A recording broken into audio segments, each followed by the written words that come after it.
Hello, everybody. Welcome to the Inspired by Mystery podcast. As most of you know, I am your host, Sammy Soros, and I have a very special local artist here with me today. This is Peaches McBiscuit. Hello. Welcome, everybody. He is a fantastic local artist who is famous around town for doing his pop art saints. And if you don't know what a pop art saint is, behold, behind me, we have Saint Nicholas Cage overseeing this podcast today. So this is a fantastic representation of some of the art that this fantastic man does. So I would like to welcome you to the show. Well, thank you, Sammy. Hey. Yeah. And come to find out, you are pretty much my neighbor, too. I am which pretty I much your did neighbor. not even know. I That is so had awesome. no idea that you were this close. I know. Huh? It's so cool. Actually, he came into my work the other day in the Wizard Bar, who I've told you guys about. And it was so nice to see you and your lady come in. Yeah. It was really awesome. And we talked about, like, we really need to hang out. Where do you live? And come to find out, we live like a mile maybe away from each other. If that. So I'm glad that you could come Yeah. here. Normally I call people in. I do like a video messaging call-ins when people aren't around. But I'm like, you ain't got no excuse. You're right down the road. We're bringing you in. Yeah, I was happy to be here. I'm so glad. Yeah. And we had him bring some of his art, so it is displayed proudly behind us, which you don't get the same kind of effect when you're calling somebody in. So I'm just so glad to have you here. This is so Thank you awesome. again. Yeah. And I have been observing your art before I even got to meet you personally. Okay. So I loved your art from the first time I saw it, and I believe it was actually at Full Tilt, I think was the first place. There's a local ice cream purveyor here in Seattle, and your art's been on display there for years, right? Yeah, they've been really kind to me and let me, kind of squat there. So How long have you had your stuff displayed in there I for? would say close to 5 years now. Wow, Yeah. awesome. Yeah. That is They've so been, cool. The owners are really cool and have been very accommodating and don't seem to mind my art being there, and it seems to bring... It fits the vibe so It good fits the in there. vibe. It really because does. it's the kind of place where it's not just ice cream, it's also pinball and beer and ice cream, which are three great things. Oh, yes. And they have a very, like, kind of like, I don't know what you call it, like, modern pop art kind of vibe there anyway. no, they have a lot of fun artists there, but they've really let me kind of have a residency there, and it's been very cool. I'm so glad. Oh, it's been so cool. It's been really a treat. So I saw your art there, and then also at Punk Rock Flea Market, Yeah. which is, in my opinion, the funnest event that we have in Seattle.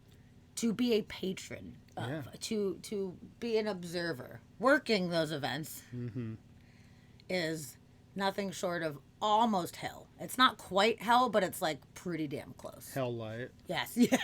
It's like the lower levels of purgatory, almost in hell. Okay. It's just, I don't know. I would say it's just run a little bit crazy. But we've all vended there so many times because of how amazing that the community is. And there's so many fantastic artists that set up and have these booths.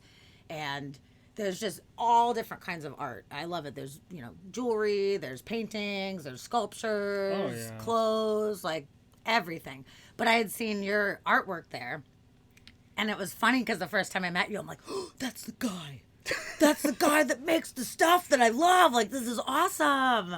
So I think we just introduced ourselves and we just started to see each other around at a lot of these events, whether we were vending together or whether we were just hanging out. And it's really cool. I'm really glad that I got the opportunity to get to know you. And now we're going to get to know each other even better today. We'll find out some things. Which is going to be so great. So what I would love to know is, when did you start becoming an artist? Were you always an artist from a young age? Did you do like drawings and paintings when you were little and transition to digital? Like, when did it begin for you? I think I always tell people that, all kids draw. I just never stopped. I love it. Never, ever stopped. I don't know. I was always... My three, perhaps, career goals were either artist, astronaut, or archaeologist. Oh, yes! We're on the same page with that. I love that. So That's just great. kind of wandered from one thing to another, and just was always feverish about drawings, and eventually discovered comic books and went to comic book art school in New Did Jersey. you? Really? Yeah. Specifically for comic art. Yeah.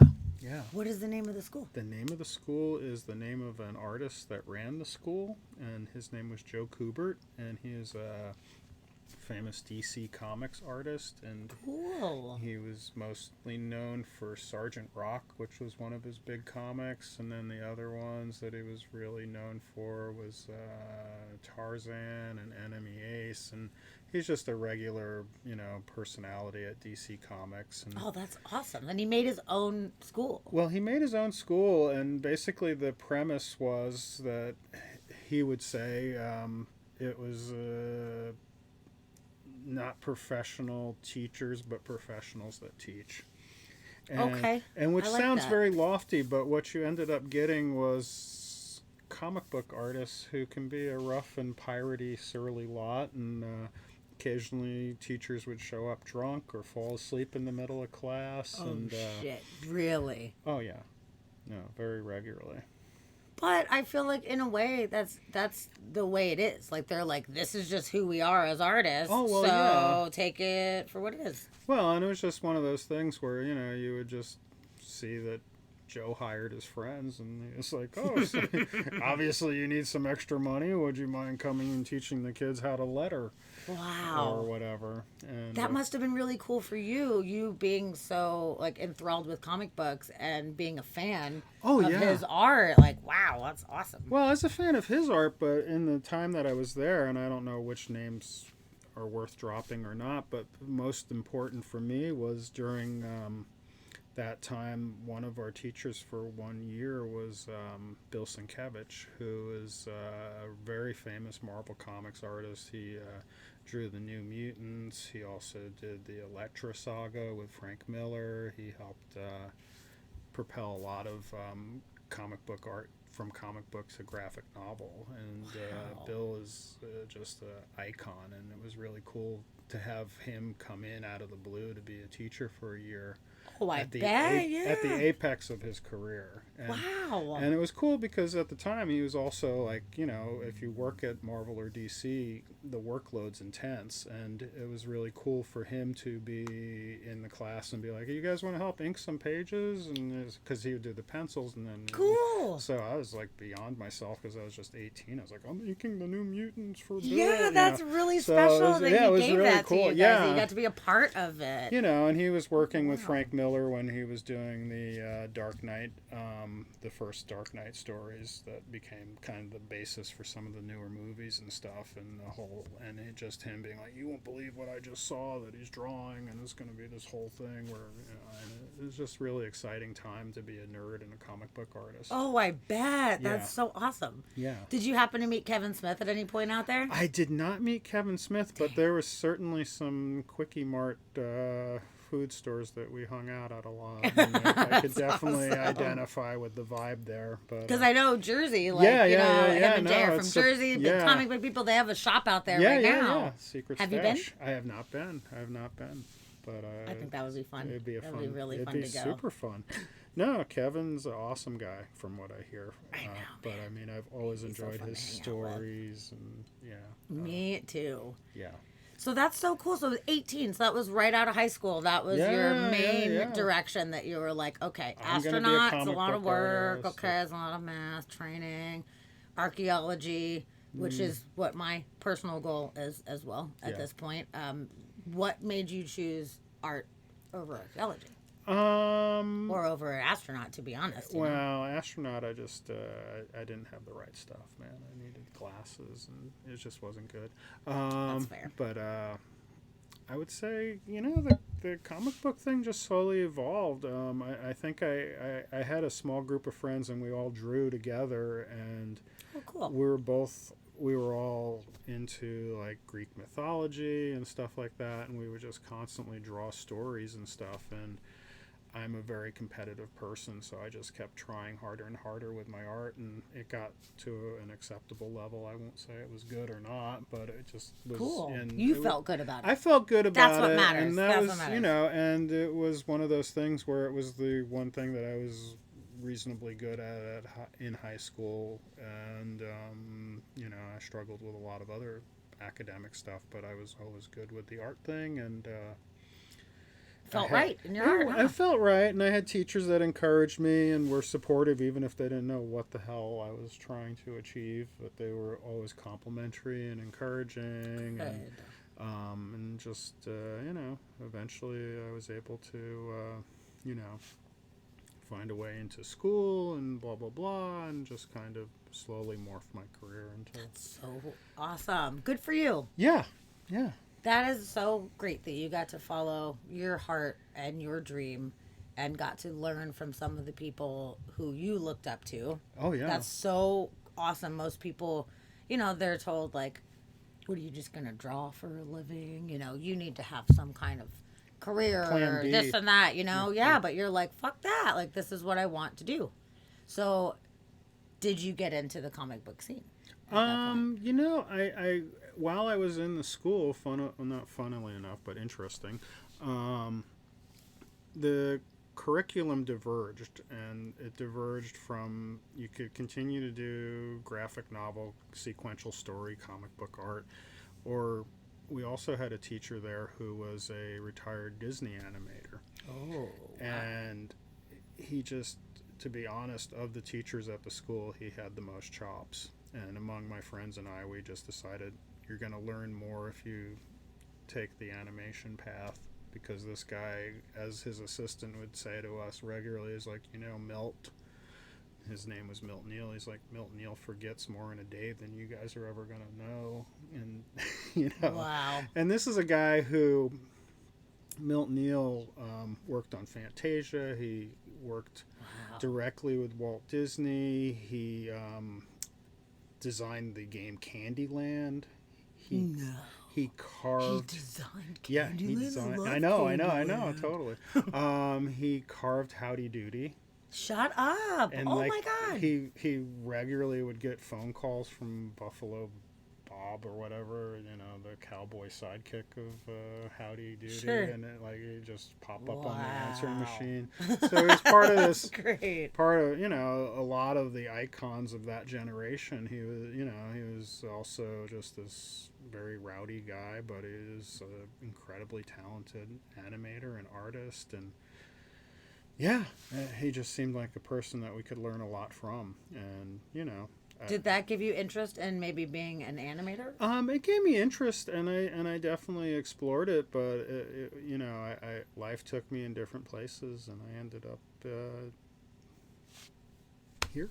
A lot of stuff in between, but yeah. So how did you transition from doing like physical drawing and art into doing digital? When did that switch make? Oh my God. There's so many stories in between. I guess I ended up in Seattle, and I had zero experience with digital art, and at the time it was still something kind of new. And what year was that you came to Seattle?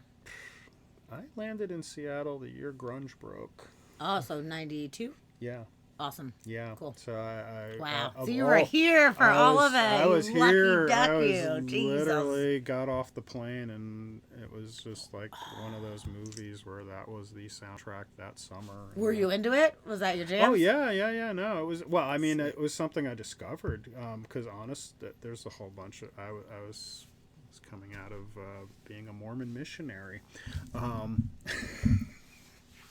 Really? Really, yeah. And but then I'm all better grunge now. got you. Now you're better. Okay. Yeah. I don't know if grunge got me, but it was definitely. Wow. I had missed, because I'd been kind of off in La La Land for 2 years, and things changed a lot, as a lot of those people in those bands would say.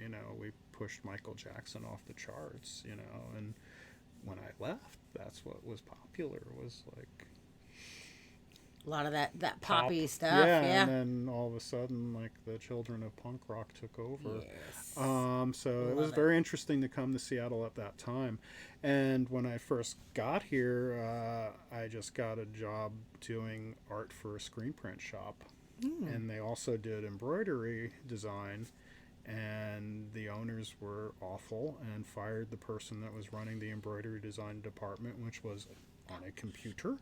And they're like, well, if you want to keep working here, you will learn how to do this. Okay. That's a kind of bizarre thing to just be like, okay, surprise, we fired this guy, so don't fuck it up. Yeah, it was kind of like that scene in Empire Strikes Back when Darth Vader kills the one guy, and he's like, now you're in charge, don't fail me. So it's kind of that vibe. Pressure. But, you know, I took it personally and decided I was going to learn how to do that task, and in the process I also learned how to do digital art and drawing with applications like Photoshop and Adobe Illustrator and stuff like that. That's great. Because, man, that was like old school computer. Super. Like, that was way before the internet. Like when you that were was before any excited of when that your shit. computer had a memory of like 250 megs. I mean, you were like... Did it have the green or the orange letters? It was green. It was green. Okay. Because those are the two options that you got back then. Yeah, no, it was very primitive. DOS or whatever? Well, I was a little above DOS, but it was just evolving. But it That's cool that you got into that from the beginning, though. That's neat because people coming in later on, you know, they might be like, I have no fucking idea what's even happening here. Like, if I started to do digital art right now, I would be completely lost in the dark. I have no idea. Yeah. I would think it's easier now. I have no idea about computers. Really? I'm terrible. I do my best with this. Dusty is definitely very helpful since he is a digital artist and he works on computers all the time. Okay. He definitely helps me out.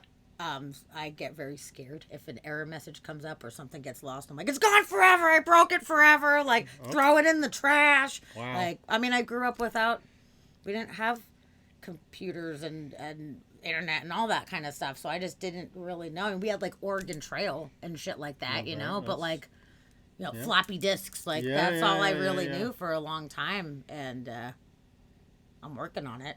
But you being able to kind of be a part of the beginning stages of that, you know, more than Oregon Trail, popping an Oregon Trail, where in the world is Carmen Sandiego disc? Well, I mean, I'm glad that you were able to learn that. Yeah, I mean, it's been a very useful thing for sure. That's so good. Yeah, but it's just a tool. I mean, for me, it's just pen, pencil, Adobe Illustrator, whatever, you know. So you have like a Wacom tablet and you draw the stuff I out? wish. I'm saving money for that, maybe. Yeah, if I don't spend my money on travel and stuff. Dusty loves his. He swears by it. It's his favorite stuff. I lust after like the really big deluxe. Oh, yeah. For sure. Yeah. Cody, I'm so glad you're here. Yay. My friend Cody designs rockets. Oh, wow. And he has been doing a lot of 3D printing stuff. And he said he's relearning Blender for modeling. Oh, cool. Yay. Yeah, they just got a brand new, I believe it's a resin 3D printer. Oh, really? So it sounds pretty fancy. So there's some cool things in the works. Okay. For that one, it's going to be pretty good. You just got to... Okay, I bet you meant new printer, not a Jew printer. I'm going to guess it's not a Jew printer. Well, you never know. Corey's here too. Corey and Cody are the best team in the universe. Both fantastic artists. Cool. Wild Weasel, Corey, she is actually one of the artists at my Happy Time gallery as well. Yeah. She does a lot of space art as well. So we're like space art buddies. Okay. It's fantastic. So yeah, we got some artists in the house. I love it. Excellent.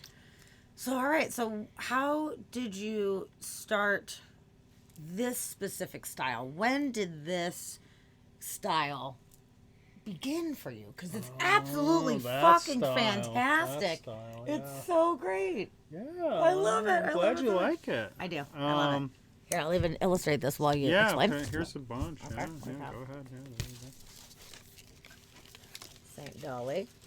So basically, it's all different pop icons, movie characters, actors, cultural singers, anybody. political figures, lots. He has so many different sources of inspiration that make all of these. So yeah, like, did you just kind of like fall on this and you made one and you're like, oh, that's awesome? No, I stand on the shoulders of a lot of good people.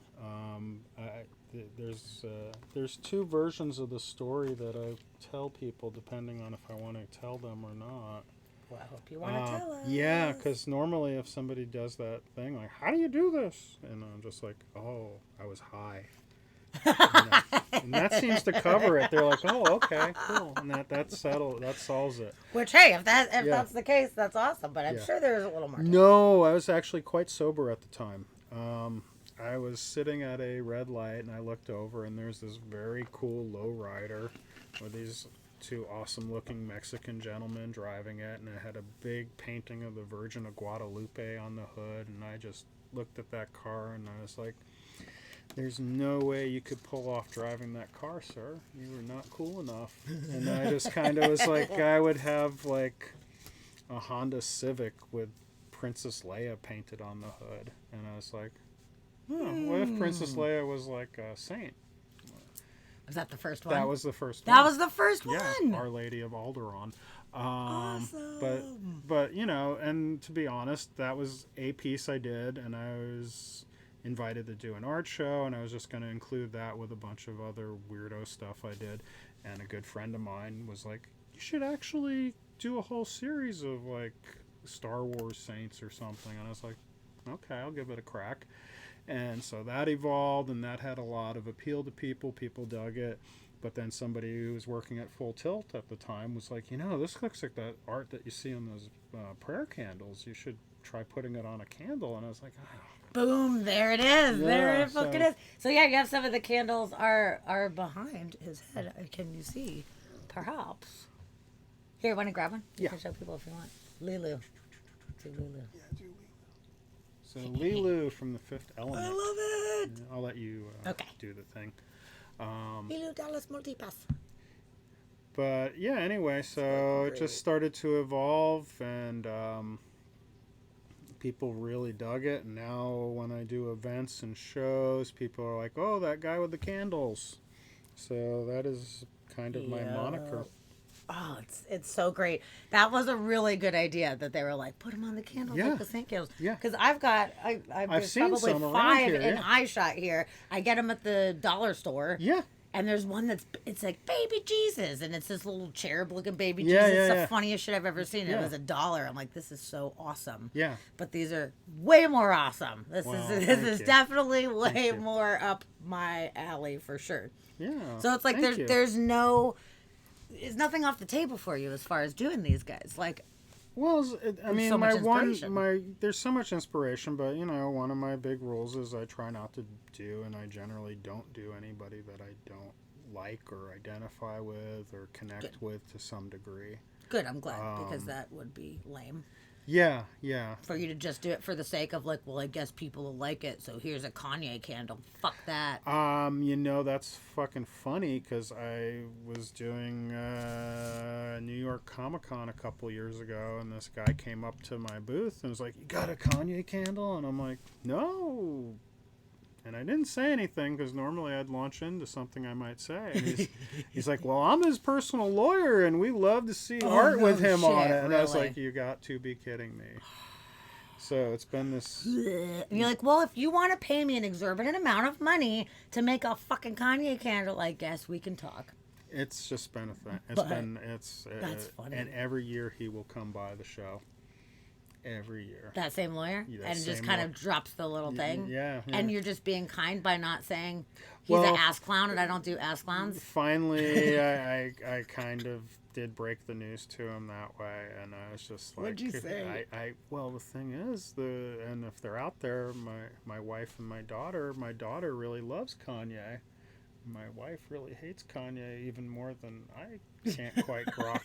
And just feels that he is a vortex of chaos and bad energy and all kinds of things. Agreed. And is not interested in whether he's incredibly creative or revolutionary or whatever, or incredibly well produced. That just does not matter. And so I live in the middle of these two energies. And Well, you know, having a kid, younger generation, we can't quite blame them, because that's what they know and what's hip and cool and whatever. And there are definitely people that I like that are, suspect from my generation, but, For sure. Yeah. Think about, like, what we were listening to and what our parents were like. Yeah. What the fuck? Yeah. Marilyn Manson, like 9 Inch Nails are like, what is this noise? And I'm like, it's 9 Inch Nails, shut the fuck up, you know? So it's like, we all have that generational gap. Yeah. But like you said, like, especially like, he's just, as far as what he presents as who he is as a human being, it's very self-righteous. He said he was better than the fucking Beatles. He is likening himself to a fucking literal god right now. So the last thing you want to do is sanctify him. It's unless someone's willing to give you $1 million, then you'll be like, whatever. There was nobody offered $1 million. It would just amuse him. It was what I was told. So we have left it where it is right now. But I do occasionally get approached for all kinds of interesting. Have you had anybody come to you, specifically a famous face, and say, I want you to do me? I want you to do me. I want you to do me, baby. No, like, I would like you to make art of my likeliness. Yes, and we will commission you. I have a really good story. Good. I had to think for a minute, but it's actually one of my favorite stories from doing Comic-Cons, which is where I sell most of them. That's where I really connect with my audience. It's where I don't have to get on the internet and be like, hey, look, I do nerdy art. Look at me over here. Sure. I am. It sells itself at Comic-Con. At Comic-Con, it just sells itself. People know it. They see it. Sometimes they'll do a double take and be like, why the hell is there Jesus art at Comic? And they're like, oh, it's Nicolas Cage. It's even weirder. But anyway, so one time a few years ago, I was doing Comic-Con, and I was sitting there drawing or whatever I was doing with my head down, and somebody comes up to the booth, and they're like, you should do Data from Next Generation. I'm like, if I was going to do Next Generation, I'd probably do Picard. I think I'd definitely do Picard first. And they're like, no, I really think you should do Data first. And I'm like, no, I'm pretty sure if I'm going to do Picard. And you're like, no, I really think you should do Data. And I kind of look up, and it's Brent Spiner who plays Data. Oh, man! And you're like, I am so sorry. Data it is. I'm like, well, this is a commission. Okay. So anyway, I love that you didn't even look up at him at the time. Like, whatever, blah, blah, blah. And I looked up, and I'm like, you're right. I should totally do Data. You're absolutely right. So anyway, I did do a Data piece. And did he commission you to do it specifically? Yeah. Fantastic. Yeah, so. And is it one that's in your available line, or was that like, hey, I want the rights to this? No, it's available. That's so cool. Yeah, no, but he was really cool, really funny. Oh, I love it. That's so funny. We exchanged emails and whatnot, and he's super cool. That is awesome. Yeah. So is that the only time you've been approached by somebody? As far as like a celebrity going, hey, you should, that's the most direct that it's ever been. But I've certainly done celebrities and been received very well by them and have very fun stories of different celebrities that I can't believe sometimes where the art has taken me in connection to people. I mean, that's actually one of the coolest things about doing this has been that it's created a bridge that kind of took me from just being, hey, I'm a fan, I really like you, to like they get it. And it creates this kind of gateway to actually interact with them and to meet. That's so awesome. Because then they're a fan of yours as well. Exactly. So it's mutual. No, I mean, and I hate talking about myself sometimes, but I mean, one of the cooler stories that happened was I did a machete piece. Like Danny Trejo. Fuck yeah, dude. Danny. He's awesome. And anyway, I did the piece, and he really loved it. And it was so weird to go from standing in line to see Machete with one of my buddies here in Seattle to a couple of years later to have this happen. Danny Trejo pops up in front of the booth. He's like, man, I've been looking everywhere for you. I need more of the candles with me on it. Really? And I'm like, shut the fuck. I'm like, how the hell did this happen that, like, we've switched... You're looking for me. That's fucking awesome. I love that. It was so weird, and it was just cool. It was cool, and not to fanboy out completely, but yeah, it was like this what the hell? Yeah. Yeah. Because all of these people, they do their thing and they're just used to that specific role that they have. But seeing how they can be honored by somebody that loves them, and then it's out there for everybody else that loves them too, to be able to have a little piece of it. They get the joke, they get the humor, they don't take it seriously. They're not like, oh, how dare you compare me to God, or whatever. And they get it. They get it. Awesome. It's great Christmas presents. Like, can you imagine Jenny Trejo being like, I need a box of these? Oh, well, no, and that's kind of the thing is, like, I know when he's like, I need several boxes of these, I'm like, and I know who you run with, so that means that this could end up at Robert Rodriguez's house. It could end up at Quentin's house. Abso-fucking-lutely. Yeah, so it's kind of bizarre. Man, yeah, that's so cool. And then all they have to do is be like, who the fuck did this? I can see Quentin being like, what the fuck? This is so awesome. Like, is there one of me? Like, let's check it out. Of course he's going to be like, is there one of me?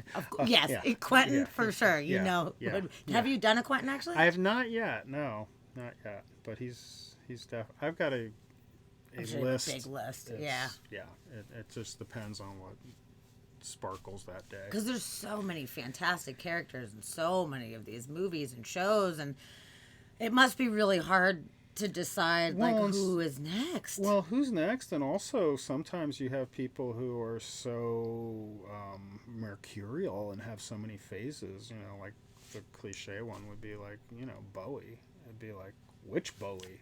Yeah.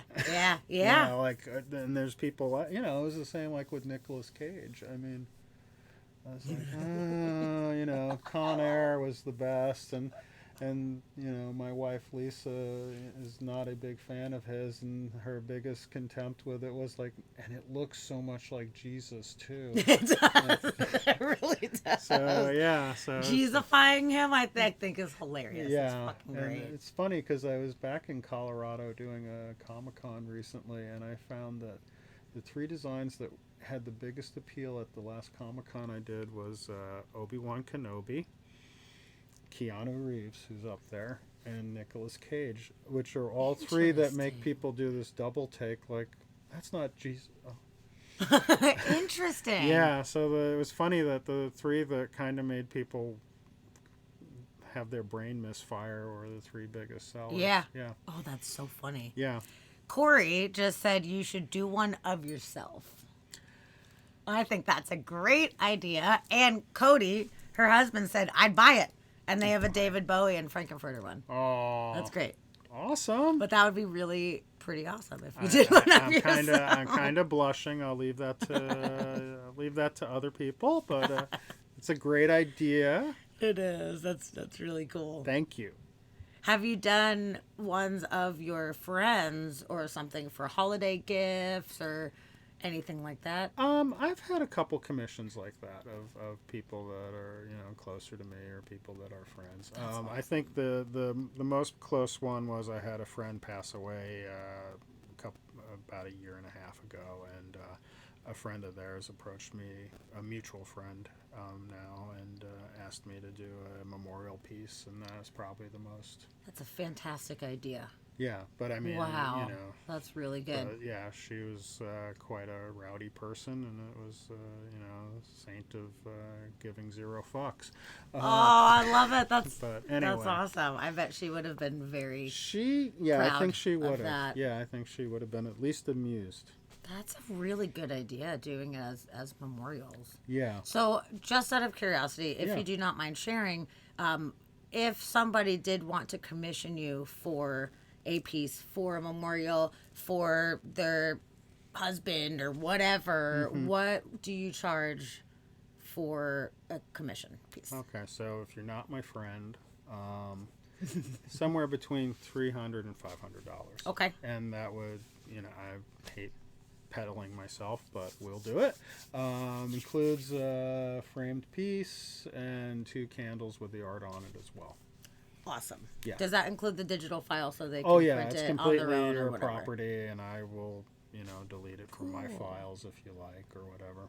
Now, what if somebody says, I want you to do, let's say, Edward Scissorhands, let's just say. That's a good one. I want It's you to on do the Edward list. It's on the Scissorhands, list, yeah. but you can also have the art and run with it afterwards. I just want you to make one so bad that I will be Oh, and willing I've to pay had that you. happen. I had somebody talk me into doing one of Deadpool, and I was a little like, whatever. I've not done a lot of Marvel characters, but I did it, and lo and behold, other people like it too. Awesome. So does that drop the commission price down if it is something that you think will be sellable in your own market, or is it still the same? Generally, basic it's still thing? the same. Okay. Yeah. That's fair. Yeah.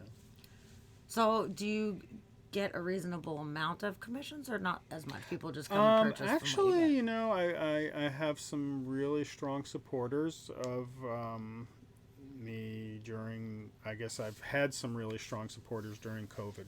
I had a friend of mine who runs a company called Cleaver and Blade out of New Orleans, and he certainly helped keep me alive and believed in my art enough that during the last 2 years, every month he would commission anywhere between 3 and 5 pieces. Wow. And those are the ones that they're selling right now, are commissioned ones. Yeah, those are commissioned directly. Funny story about that. On Facebook, last month or so, maybe 2 months ago, I saw an ad for this Cleaver and Blade. And it was obviously his work. And I was like, somebody's stealing my friend's shit. And I got all gangster. But in my response on the comment or whatever, I wasn't being aggro about it. But I tagged you. Mm-hmm. And I was like, hey, is this your work? Is somebody snagging your work or whatever? Yeah. Like, I wasn't being a dick about it, but they blocked me, but I still get the ads come up, but I can't comment. Yeah, but you can buy their stuff still.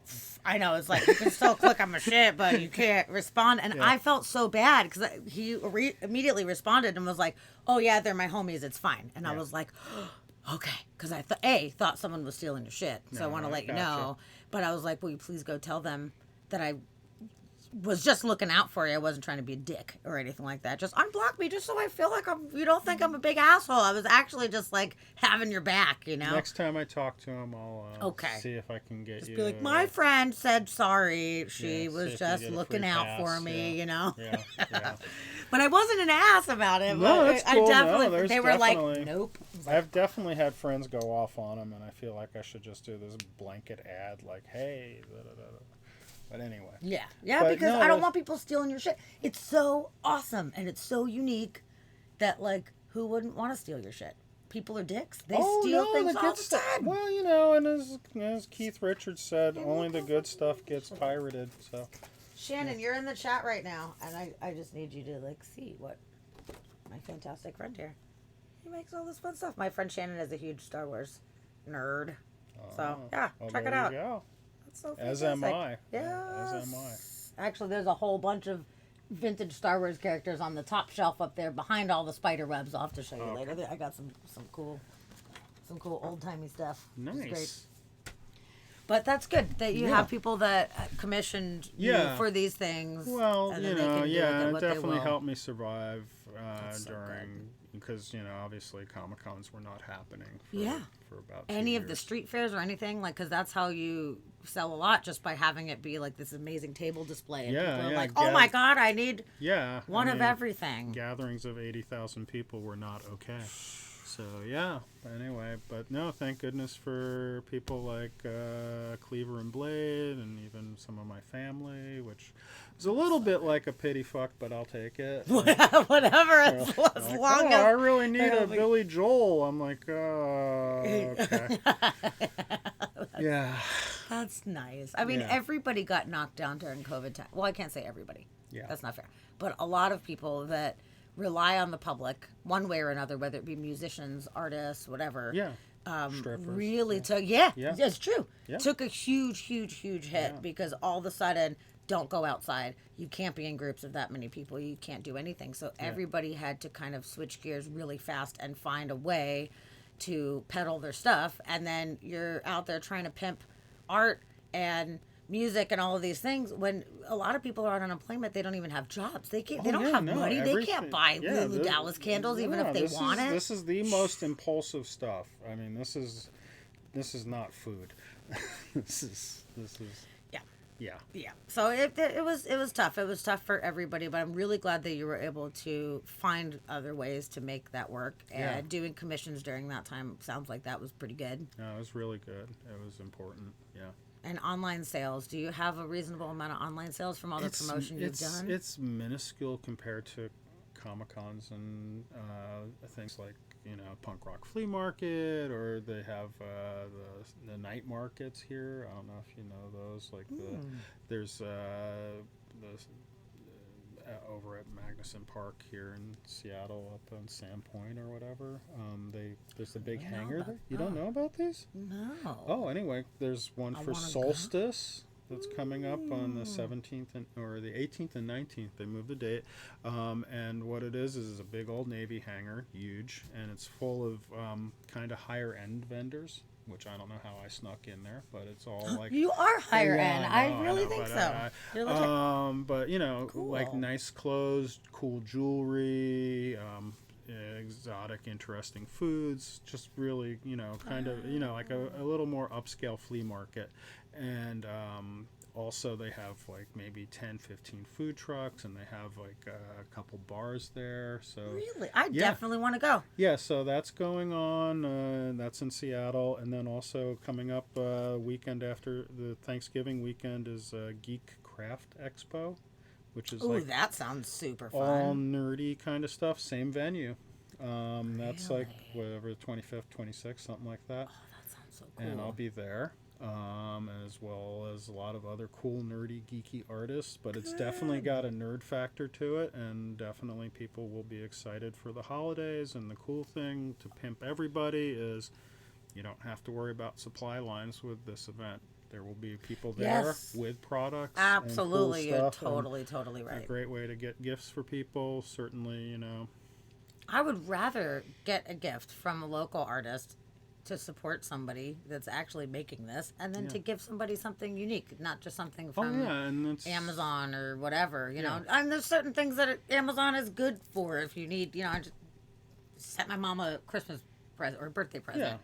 But sometimes that's good, but this is both better. of these two events, what's cool is and I use the word event, is they're events because it's not just that it's going to be people selling their wares. It's also really good food, people drinking, which is good for me because there's nothing better than a drunk customer. Oh, yeah. Because they love Take to, all my money. I need all of these. Yeah, exactly. That's so awesome. But no, they're super cool events. So once again, Geek Craft Expo and the Solstice Night Market. Oh, those sound great. Yeah. I hope I can go. I'll have to check and see what days too. of the week. Sundays I have off. So I would be able to come on Sundays. Saturdays I work at this point. Both happening on Sunday. Oh, yes. Okay. Yeah. All right. Okay. Because I have missed these art events. I really missed events. Yeah, these are super fun ones for sure. And of course, Emerald City Comic Con, beginning of December. Oh, yes. That is in December coming up. Here in Seattle. Yeah. Awesome. Yeah. It's nice that these things are happening again. Yeah. I'm really, really glad. It's fun to see other people. It is. Even the only one that I got to go to was the punk rock flea market that was in White Center just a few months ago. That was good. I got to go out to that one, and that was the first time I was around that many people. Me and my friend Charlie went, and I was like, look, we're peopling so hard right now. Look at all these people. Like, we're outside. It's cool, but, like, it just felt... Oh, it felt very weird, like you were doing something slightly risque. Yeah. Yeah. Like, should we be here? Yeah. Maybe not. I don't know. Like, we were all masked up and trying to be as careful as possible. People were good there. People were really good. Good. Yeah. Good. Definitely. I'm really glad. Not it was like nice. Colorado. But people really? It's they were a different not being place. very Not everybody. out there. No, not everybody. No. But on the other hand, it's okay. Honestly, I really am very proud to live out here because people give a shit about each other. And regardless of what you think or what your opinion is, if everybody's at least being conscientious about others around them, that's what really matters. You can think whatever the fuck you want, but like if you're going to be out in public, just be mindful and just don't make other people feel awkward, you know? Yeah. Just because you don't believe in that stuff or whatever, you know? Like I feel like Seattle's a really special place where everybody's pretty mindful of each other. Yeah, I think it's not as much of a battle, for sure. No. So, you know what?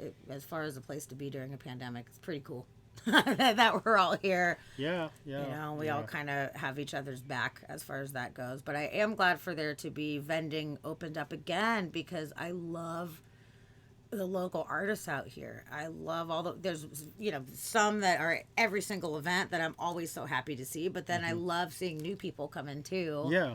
I'm like, who are you? Like, this is really fun. Like, Yeah, look at your stickers. I will pay $5 for this sticker, even though, you know, that's kind of pricey. But, like, I support you. It's awesome. I got Dusty a Mars Attacks kind of sticker. That was a pretty big sticker that from an artist who I had never seen before at that punk rock flea market. I was like, who are you? So $5 is a lot for a sticker. 5 or 6 or whatever. I don't know. I mean, No, it's still reasonable. It's good to know what the price point reasonable. is. Would you say $5 for a magnet versus a sticker? Or I will pay $5 to $10 for like anything.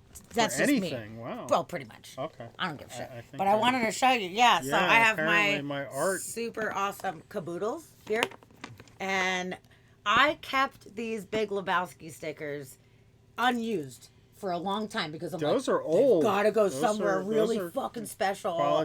Qualify as antiques. Oh, really? Yeah. And then I've got Starhead Boy right here, a bunch of Starhead Boy stuff because he's one of my favorite. We have Eli Wolf, right there. Oh, you need to have Eli on. I do.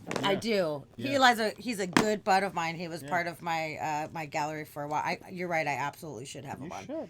But yeah, I love these, and they only went on here because I was like, okay, I know I'm gonna have this for a long time. Yeah. But it's always hard to use those stickers, but they're big. I would have paid any amount of money. Those are old. Those are early. You don't have any reprints of those, no? Not that size. Because no, I had a studio, and next to the studio I was in was a place that had a huge offset printer and they had this big sticker material, and I was able to just be like, great. hey, $20, you want to do a bunch of stickers? Awesome. But I don't have that access anymore. That's too bad, because I love them. Now my stickers are just, basic. I feel special now. I didn't realize I got those special old school ones. Yeah, you do. That might have been the first thing that I bought from you. That might have been where I was like, oh my God. That was a long time ago. For sure. I've been following you for quite some time. I'm honored. Supporting your endeavors, and I love how there's always new shit coming out. There's always it's like being in a band. You got to come out with new material, man. It's true. Yeah. It's true. I mean, I wish I could have a collection of, pretty much all of them because I resonate with so many of them, but there are so many. There are a lot. I had to duplicate my portfolio for a show somebody's going to run for me in LA, and I was just startled. I was like, there's a lot of... How many do you have, do you think? I've lost count. I would have to go and count. Guesstimation. At least 100. Oh, I was even thinking more than that. Oh, I would have thought at least 100. At least. Yeah. Caveat there. Wow, yeah. Yeah. You just keep going. So what are your personal fucking favorites? What are some of your favorite ones where you were like, I fucking nailed that, or I love this character? I don't know if I had that in conversation like that with myself. I fucking nailed that. Wow. Or just ones that, like, it was a character from a movie or whatever that you love so much that you felt so good about bringing new life to that. The Bourdain one. That's the go-to. With his old-fashioned. Yeah, that's perfect. Negroni. Oh, is it Negroni? Yeah, that's a Negroni. Oh, that was his drink of choice. Oh God, the opinionated. It's perfect. But yeah, that was a piece I did just to put in my kitchen, and really? I put it up randomly at a show and in New York again, and one of his camera crew came by and took a picture of it and passed it on to him, and he posted it on his Instagram feed. Awesome. And it kind of, I mean, I'm still kind of a local artist, but it changed the landscape of my art because it was incredibly generous of him. And what happened was that I started getting notoriety and attention from Italy, Australia, New Zealand, Germany, England, and the weird thing was I did it kind of as a tongue-in-cheek thing, and then after he checked out, somebody took that same piece and put it in the window of La Halle, the restaurant that he was at when he wrote Kitchen Confidential, and it was up as a memorial, and it kind of I love it. went full circle from being this sort of, and that's why it's probably most important piece to me, because it was the most transcendent piece I've done, because it went from like, oh, that's funny, to like people actually using it as a memorial piece. Yeah, And for sure. it was a very strange journey, and How great he got to see that. He got to see it. It yeah, wasn't just after the fact that he thought it was awesome. I mean, because and every shared so it. often That's you'll so get cool. these sort of semi-righteous people who come by. Oh, that's a little too soon. I'm like, actually, it's a little late, but thanks. I don't think it's ever too soon to memorialize somebody. I waited on Prince. I had him on my checklist of somebody to do, and of course, he went like about a month before I was planning on doing the piece. It's like, I'm going to wait about a year before I even... Just to be sensitive to it. Just, I don't know. I mean, there's plenty of people that don't give a shit, but yeah, I just was... I understand. Yeah, but yeah, anyway, that one's probably, I mean, there's plenty that I'm like, yeah, that's really nicely rendered. That's a cool drawing. I really like that. You connect with that one. That one connects. It connects with me, but what's cool is it connected other people, and it was really bizarre. And I got all these pictures of people sent me of just flowers and notes stuck to the windows of this place, and there's that piece in the window. So nice. Yeah, so I love the steak heart. Yeah, You guys can't see the detail, but his heart, his little flaming heart here, is a fucking steak. I love it. Which, you know what? That's what was in his heart, is food, man. Yeah. That was it. That was the one. Mm-hmm. Oh, I love it. You did such a fantastic job. And it says, your body is not a temple. It's an amusement park. Enjoy the ride. Yeah. Anyway. What more does anybody have to say? That's absolutely true. It is a true statement. Oh, you've got Cody and Corey both crying right now, talking about him and you memorializing him. That's awesome. Thank you, you guys. Yeah, he was a really, really special one. And I'm glad that you were able to do a tribute that did affect people in that kind of way. That's really special. And it was cool that it connected. He was amused about it. I had a friend take one of those pieces to have him sign at I think he was speaking or reading in Seattle, and I couldn't go, but I was like, hey, Joe, take one of those. Cool. And he was in a meet and greet with him, and as soon as Joe took the thing out, Anthony Bourdain was like, called his camera crew over. He's like, this is that drawing I told you guys about. Come over here and get this. Cool. Film this. Man. So he's, he got the joke. He wasn't greedy about it, and like, oh, how dare you use my image, and he thought it was funny and was supportive. That's and great. he was definitely punk rock to the end. He is, man. He is, and I would say he was, but he fucking is. Yeah. It still carries on, Yeah, but he was fantastic. He I'm was glad he very appreciated cool. it. Yeah. So you have that signed copy in your house? Oh yeah. Is it in your kitchen? Right where it was meant to be? It is in the house somewhere. I need to reframe it actually. That's really cool. Yeah. Is he the only celebrity signature that you have on your art, or do you have others? I have others. Yeah, I have others. Yeah. It's so fun. It's just so fun. That, like you were saying that before, you were on the other side where you're fans of all of these people. Yeah. And then all of a sudden, tables turn and people are looking to you as like, wow, you're so awesome for doing this. And you're like, you're welcome. Yeah. No, it's true. I mean, since we're trading stories and I'm supposed to seem interesting, the other one would be Carrie Fisher. And I don't have the piece here, but it's on my somewhere on the internet there. Oh, you know what? I think I have the candle with her on it, actually. Oh, okay. I think it's upstairs. Okay, but there's one. It's called Rebel, and it was one I did of her where she kind of looks a little bit like a bandita, and she's bare-chested, and she's got like bandoliers, and she's got a big sombrero, but it says "Viva la Rebellion" on it, and fucking great. She's like smoking a cigarette, and she's got a bottle of Rebel tequila or whatever. And I'd done this piece, and I just always had this, I'm longtime Star Wars nerd, so Princess Leia and Carrie Fisher were important. And anyway, I had a chance to meet Carrie, and Oh, cool. I had this big poster rolled up, and I brought it up there, and I was very nerdy and shy, and I was like, I did this drawing of you, and I brought, unrolled it, and she flipped out, didn't well, she? she kind of stopped and paused and did this. Oh, you're like, oh, God. Yeah, and then she Mindset. kind of looked up, and she's like, do you have another one of these? And I was like, well, yeah. And she's like, well, I think if you're going to put my tits out there like that, you should probably give me one.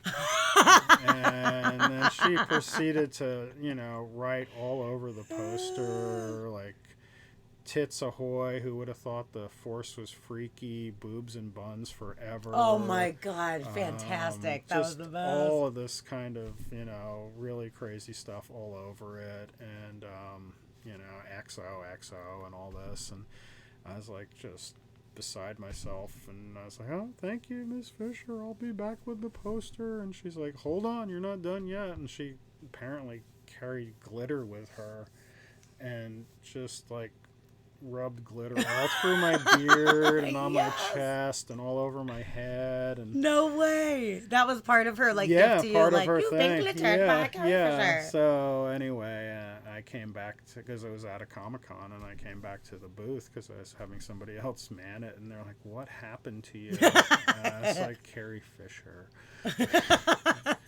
That's amazing. But anyway, that was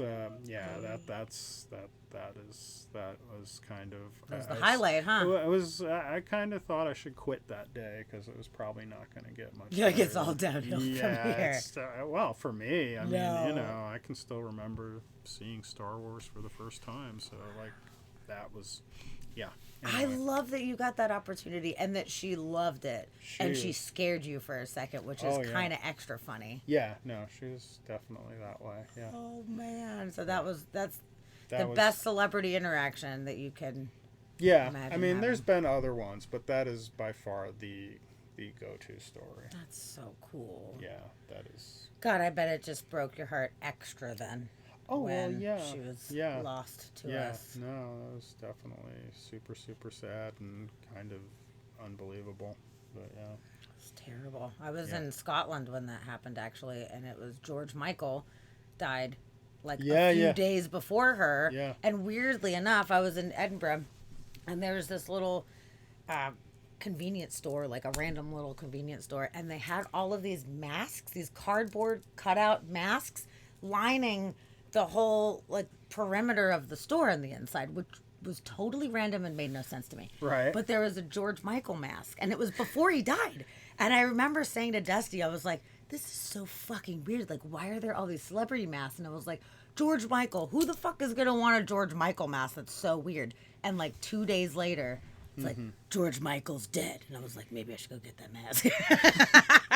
Which I didn't. But I thought it was so interesting. So that happened. We were like, oh man. And it was a Christmas market.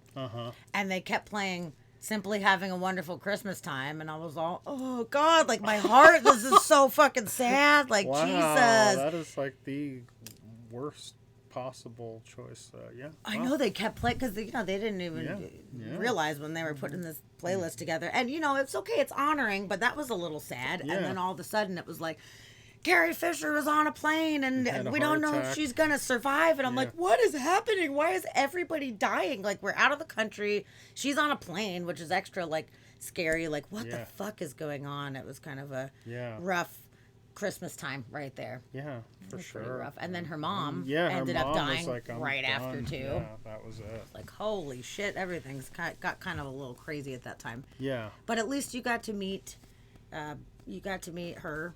Yeah. While you still had the chance and had that really cool interaction. Yeah, she was so cool. so generous and so cool, and just not just made everybody feel like a star, even though she was the star. Oh, I love that. There's so many celebrities out there, and we never know what they're like in real life. Like, to quote Maynard from Tool, all you know about me is what I sold you, dumb fuck. Like, with some of these stars, we have no idea. And we don't. And, and course we don't. But it's how do you treat people, and that's and I don't know what Carrie Fisher was really like, but I know that the person I met was really cool and didn't mind spending an extra 10 minutes bullshitting with me and gave me a story I will never forget. That's so fantastic. Yeah. Have you had any kind of negative experiences as far as anybody seeing your art and being annoyed that you used their likeliness or whatever? The closest I got to that was, let me be clear, Stan Lee's handler. Okay. Yeah, who turned out to be an infamous dick and not very good person who was not very nice to Stan. I believe he's in jail now. But anyway, really, I think so. But he exploiting Stan's fortune or whatever. Yeah, I mean, you'd have to go read it for sure because I don't want to spread anything that's not entirely true. That's fair. Last fair. I heard, this person named Max was kind of a prick. Certainly was to me. He did not understand what I was doing, and he's like, I don't think that's appropriate. You shouldn't be doing that, because I had a piece up of Stan I had just done, and I was just like, I was really excited to get Stan to sign it, and and he's just being a real asshole about the whole thing and totally thought it was being sacrilegious. And I'm like, one, I'm not being sacrilegious. I'm not being disrespectful to Stan. I'm actually, because it's called Saint Stan the Creator, and he's got all these little Marvel tropes in there, and just completely missed the point of it. And I think he was just kind of a prick. But the centerpiece was the Tesseract, or Cosmic Cube.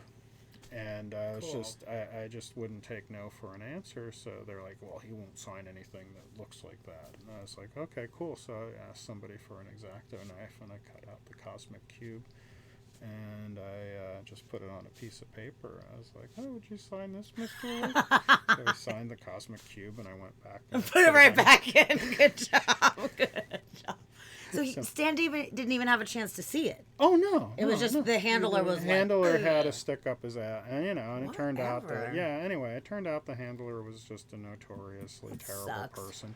But, But it wasn't like a cease and desist type of situation. Oh, no, he was just being an ass about, I don't think that he's going to like that. Yeah, exactly. And, and I know Stan had a good sense of humor, but, that's... Anyway. Especially sucks for you, specifically, because you had your love for comic books so much that was something so dear to you. You're like, of everybody, it's motherfucking Stan Lee. Like, all you wanted was to present this to Stan fucking Lee. Yeah, he's an old guy. He would have been like, oh, whatever. Yeah. I mean, he wouldn't have cared. No, he would not have cared. No, the flip side of that was I did a Jeff Goldblum piece once, and... oh, fantastic. He was doing signings, and his handlers were like, he doesn't sign anything but official photos that we have up here. But, of course, one of my friends was like, well, whatever, and, snuck the piece up anyway. And Jeff Goldblum, I can't do the voice as well as my friend could, but he's like, no, I like that. I like that. Awesome.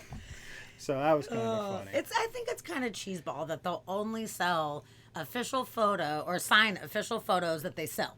Yeah. That it's like spend $20 to $50 on this photo and that's all I'll sign. Like I feel like it's a little bit exploity. Like I think if somebody presents you with something that's dear to them, if you want to charge for the autograph, that's fair. If you're like, well, you can either purchase this photo for $30 or spend $30 and you can get whatever you want signed. Yeah. Fine, but I don't like the fact that it's like has to be so official like that. No, it's a little rigid, and but it goes for me. That story goes to show that if it gets in front of them, 9 times out of 10 they're gonna at least be like, that's funny or what. Yeah.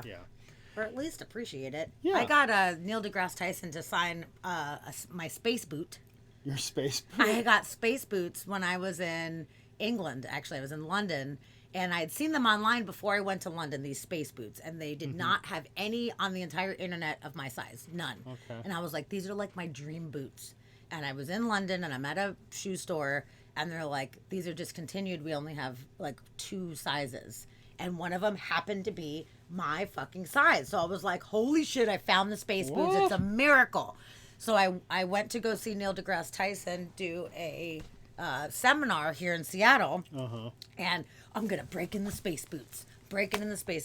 They hurt so fucking bad. They immediately tore my ankles to shreds. Like within cruel shoes. Oh my god, it was so bad. And I know sometimes there's a break-in period, but I don't even know how I could even make it past that, because just from walking from the car into whatever the venue was, and walking up the stairs, I was like, I gotta take my fucking boots off. I can't do it. Like, it was just raw. So I had my boots off after the show.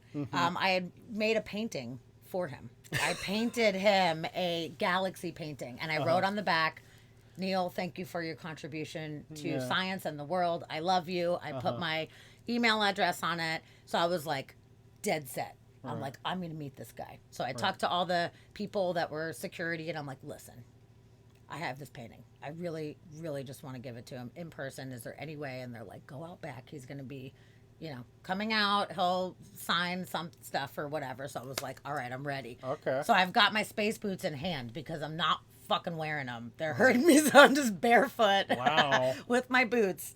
And I got the chance to meet him and was like, hey, I made you this painting. I love you. Thank you for everything. And thank you for being, Carl Sagan's legacy. It's very important. Yeah. And you're bringing science to the masses, and it's really what's needed. Thank you. Right. And also, would you sign my space boot? And he was like, he looks at my feet, and he's like, sign your space boot. He's like, I've been asked for a lot of things in my day, but I've never been asked to sign a space boot. I was like, I would be honored if you would. And he's like, no problem. So we signed the space boot, and it's actually up on the shelf right now next to the Star Wars shit, which I'll show you later if you want. Oh, but it was impossible for me to wear them. And now I can't wear them because they're signed. I can't get them wet. I can't fuck with it. No. So it gives it, It's like the Shroud of Turin. Exactly. So I spent, whatever, $150 for a space boot with his signature on it. But yeah, it was really nice to be able to hand him something random like that and not be like, you need to buy my very specific photograph, blah, blah, blah, blah, blah, blah, Right. So, well, that's a super cool story. it was really cool. He's my hero. And I have one of, you did a art piece of him that I believe Corey, you might have got for me. It was either Corey or it was Jesse that bought me that candle and was like, you need to have this candle. And I love it. I fucking love it. So yeah, I'm not sure if it was you. Okay.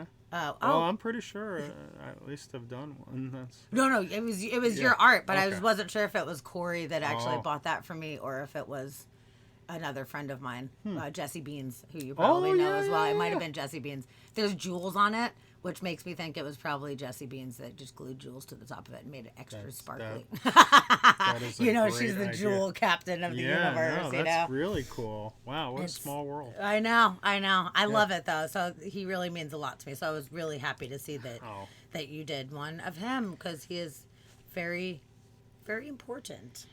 I wish that I got more time to chat with him. He had just done his whole spiel on stage, and he wasn't in the. I think he was just tired. I think he was just over it. I was hoping for a little bit, maybe more warm of a experience, but he was kind. He accepted the painting that I gave to him. I hope he just didn't just turn around and throw it in the trash. But either way, I got to give him a thing. I think I've had those possible thoughts about things myself. I hope it's in your office somewhere. That'd be cool. I hope. Or at least it's somewhere, with my little love note on the back of it. Yeah, at least you. It was a wood canvas, so I was just like, I love you. That's it was the one chance I had to tell him I love him. As far as celebrities, that's the shit that makes the most impact. That's totally cool. Wow, I'm glad that I'm not just rambling about my stories. I get to hear yours. Yeah, we get to share stuff. Yeah. That's good. Yeah.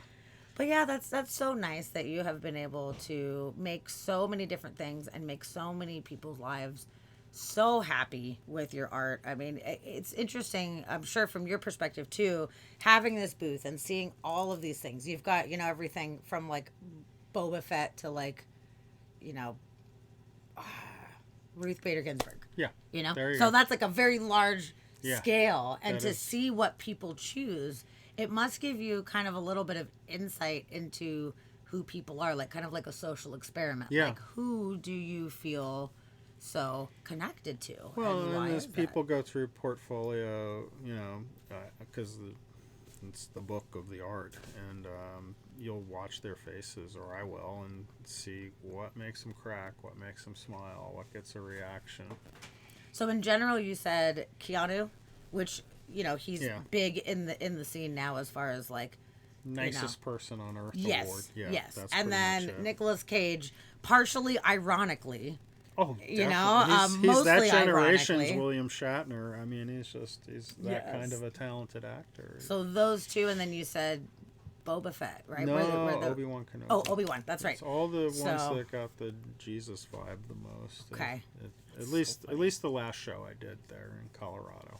Okay, so that was the last one. What would you say in general you feel like people are the most drawn to? Is it actors? Is it musicians? Is it political figures? It's Guy Fieri. It's Guy Fieri. Really? It's Guy. Out of all of them? Serious? That's the main one. That's Wow. probably that one, and then you can kind of Nicolas Cage is coming up fast, but he's new.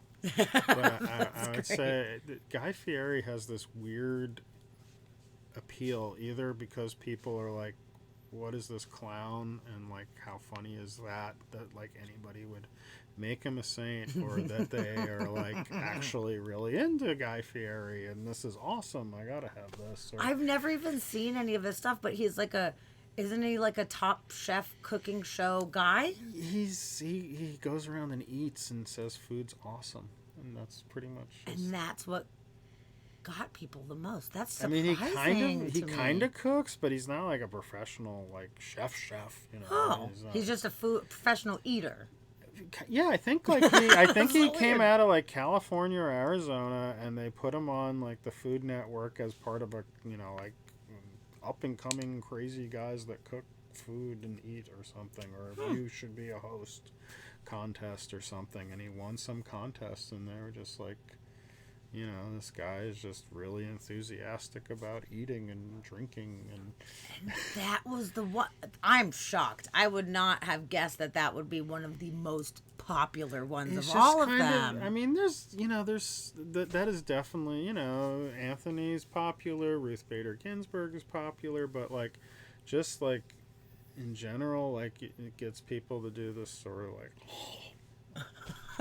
That's so interesting. And the funny thing about the Guy Fieri piece that I did, just to be a little revealing, was the body that he has was another chef who ended up being on the wrong side of the Me Too movement. Oh. And I was like, what the fuck am I going to do with this fat chef body? And you just plopped the guy's head on it? Yeah, exactly. Oh my And I was like, God. I'm just going to put Guy Fieri on there and just, Okay, we're going to illustrate. We Yeah. have to have this one. That's so funny. Well, good for you for being like, okay, well, we're not I'm representing this other upcycling. douche. I'm Okay. upcycling. Yes, Yeah, no, you did so great. I upcycled with Guy Fieri's head on there. That's And, so funny. Yeah, anyway. But, Wow. Lord of Flavortown. but no, it's just... That's so. I mean, it's fantastic. it's fun. But that's It's just fun. so funny. Yeah, no, it's just one of those things. And as far as like movie characters and such, what do you feel like character wise, not like actor wise, but character wise, that people are the most drawn to? Character wise.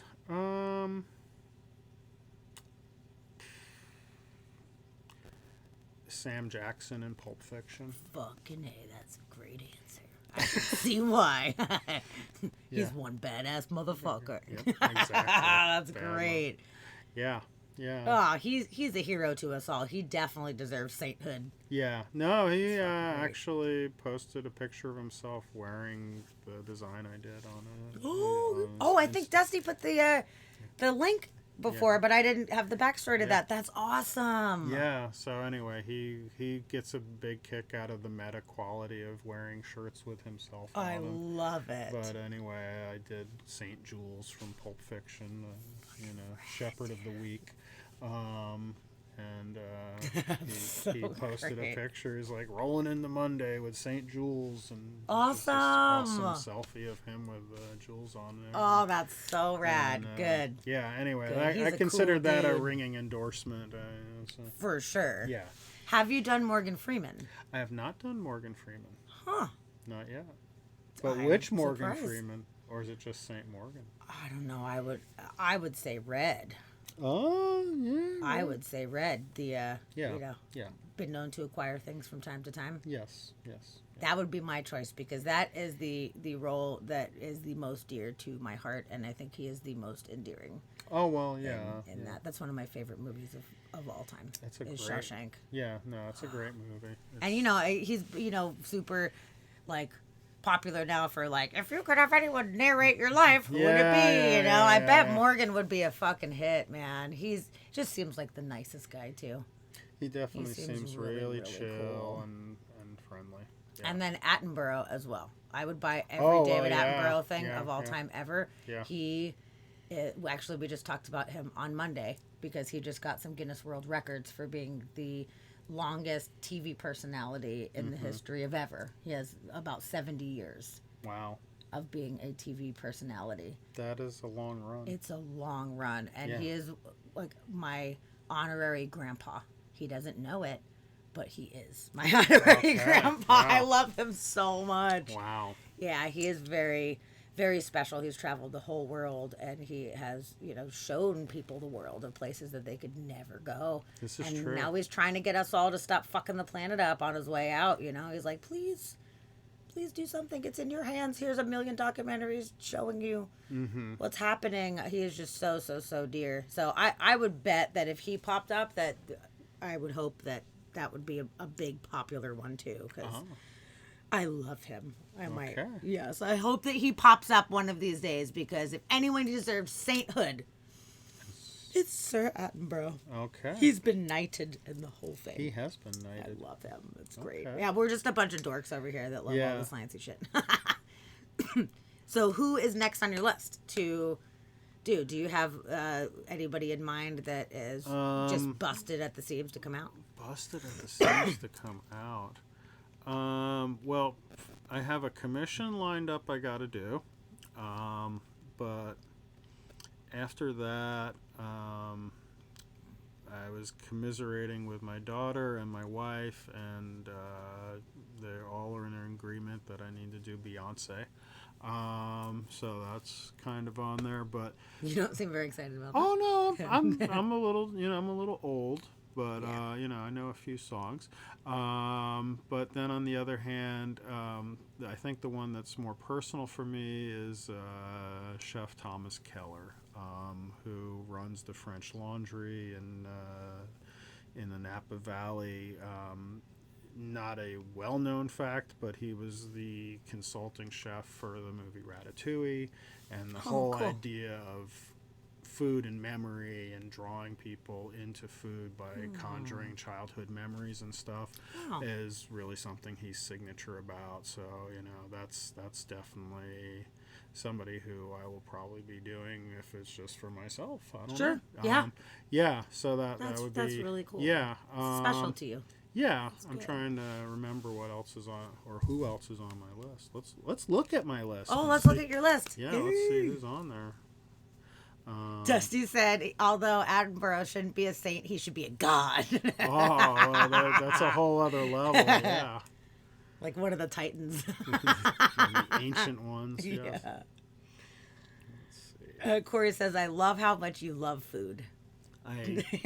Indeed, I do. Yes. This is a true story. Dusty says, show us the list. Show us the list. Oh, I don't know if I'm showing the list, but I'll read off. You a can few. share whatever Yeah. you would like to share Yeah. from your list. Let's see. It's here. funny, we were talking about Eli before. For those of you that don't know, our friend Eli does pun art. He's a fantastic painter, and everything is very punny. And he has a giant list on his phone of puns that just kind of come up in conversation that he's been slowly but surely working his way through all of these puns, and they're fantastic. Eli is great. Eli Wolf. Mm-hmm. If you're interested, Here, anybody out I'll there. let you look at the list. I get to look at the list. Yeah, some of them actually have already been done. I haven't checked them off, actually. But. Oh, Don Corleone. Yes, I love that. Black Phillip. Nice. Actually, we have a drink at my work called the Black Phillip. Oh, well, there you go. And quite a place it is. Mm-hmm. Oh, Saul Goodman. Fucking awesome. Bob Odenkirk is one of my fucking homies, dude. I love him. Mr. Show. Did you ever watch Mr. Show with Bob and David? Yeah. Oh, yeah. That's the shit, so that would be great. Ron Burgundy. Robin Williams. Oh, there's a star next to Inigo Montoya. Yes. That's already been done? No, Is that that's like higher up in the pecking order. I see. Yeah. Oh, man, there's some really good ones. Skeletor. Sick. That's awesome. All the Beatles. Yes, and yes. Bill Hicks. Oh, is my favorite comedian. Mm-hmm. He is my favorite. Yeah. Because he does not give a fuck, and he gives all the information and makes it funny, but he's still speaking truth, and I love that about him. Yeah, boy, he would have some material if he was still God, alive. if I could revive somebody from the dead during this time, I would strongly consider it being him. Mm-hmm. For sure. Oh, yeah, Edward Scissorhands, he's on there. That was just like a random pull out of my butt, but it's on there. Oh, yeah, Bill Murray from Ghostbusters, sick. Quentin on the list. Marcellus Wallace. Does he look like a bitch? And I love these last two. Harriet Tubman and Bugs Bunny. Yeah, That's great. The spectrum is very wide. Yeah. Oh, I love it. Thank you for sharing that. That's fantastic. Absolutely. Those are some of the highlights out of there. Yeah. Oh, man. Robin Williams. I think there'd be a lot of tears surrounding the Robin Williams. Yeah. So when you do Robin Williams, is it just going to be Robin Williams It'd have as to be himself? Robin Williams Okay. as himself. I couldn't begin to. Yeah. That's just too. Yeah. Yeah. Man, that was a rough one. But he's done so many amazing roles, but just him as who he was, I think that is enough. Yeah. He's the epitome of somebody who's way more complicated than, just a lot going on in there. Yeah. Yeah. Oh, man. It's so sad that he's gone. Yeah. But it happens. It's life, We come and we go. Yeah. And, depending on what you believe, you come back around again. Yeah. I do think that is the case. Which actually might be a good segue to phase 2. Unless there's anything else. No, I would love to, Okay.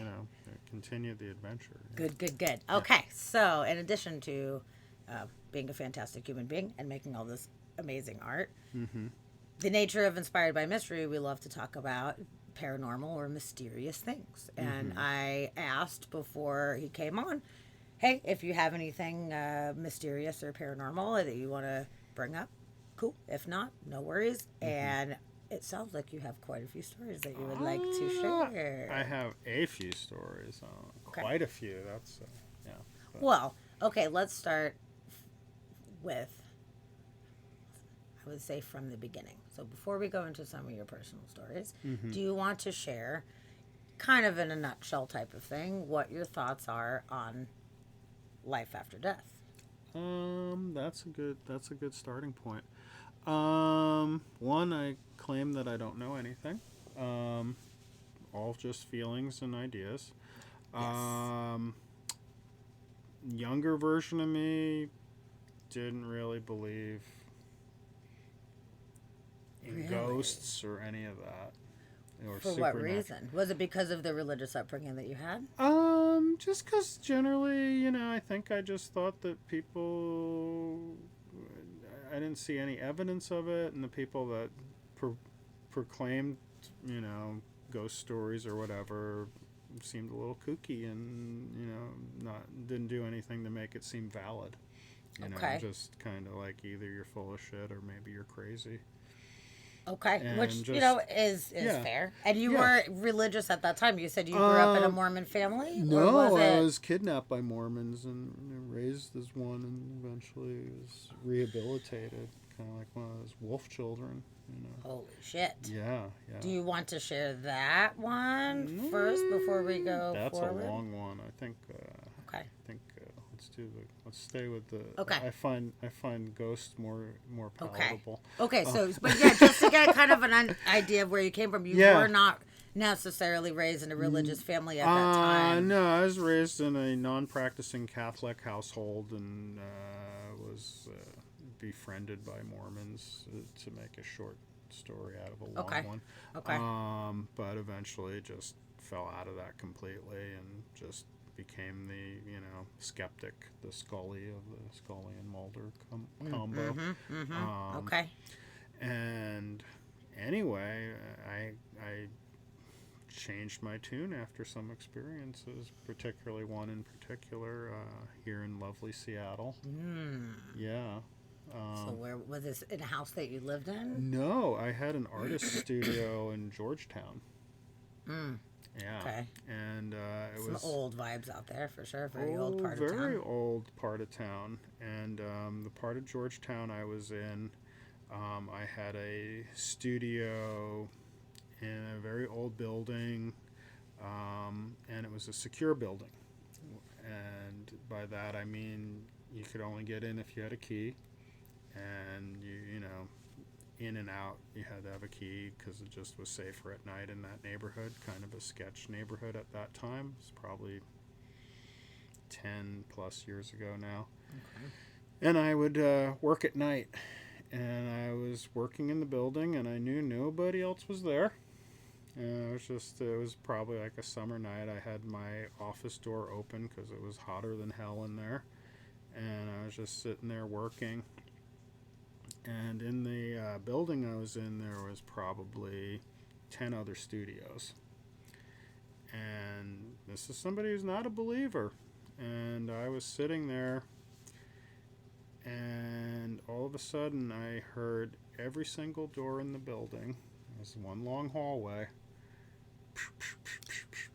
Oh shit! Open, close, open, close, open, close, open, close, all the way down the Down, entire. bam, bam. Oh, Yeah. and these were private studios. They that were private locked? studios were locked, and it was Shut like up. 1, 2 in the morning.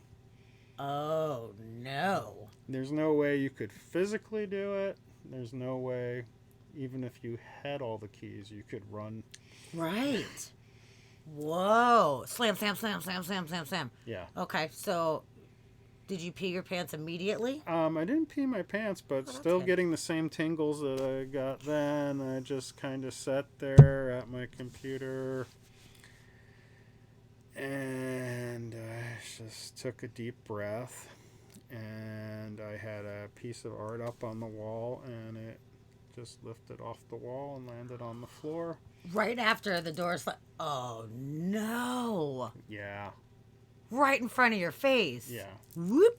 Yeah. Oh shit! So I just kind of picked up the piece, grabbed my keys, coat, and got the fuck out of there Slowly or fast? fast. You had that. You got Yeah. the fear.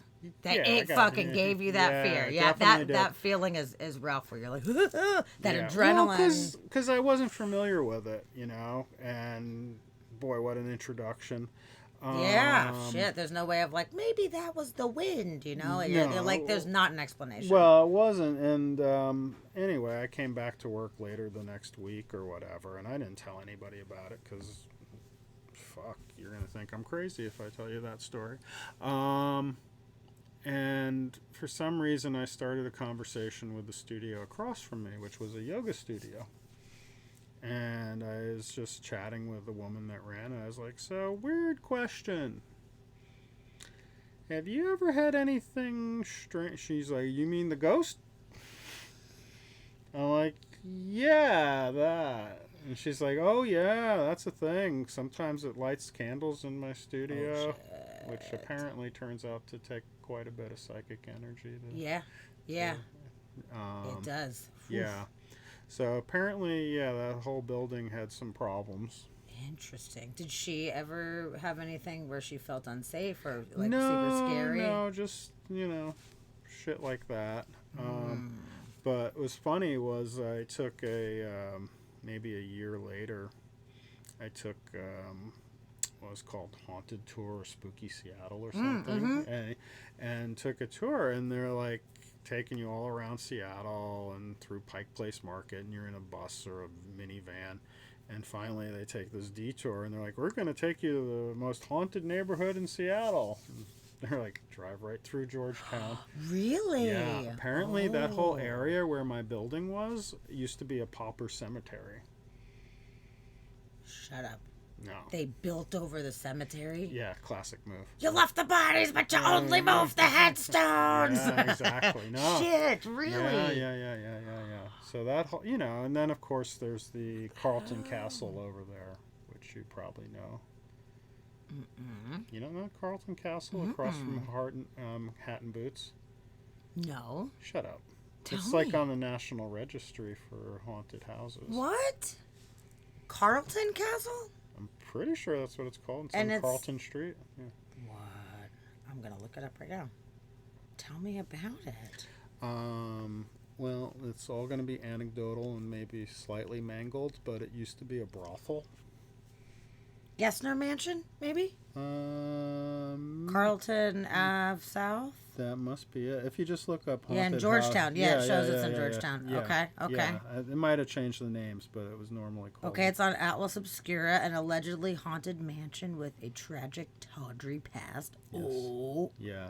Anyway, Okay. so Do tell. so the stories I know is that it used to be a brothel, and perhaps one of the ladies there buried a unwanted baby underneath the porch or something like that. So there's lots of bad energy.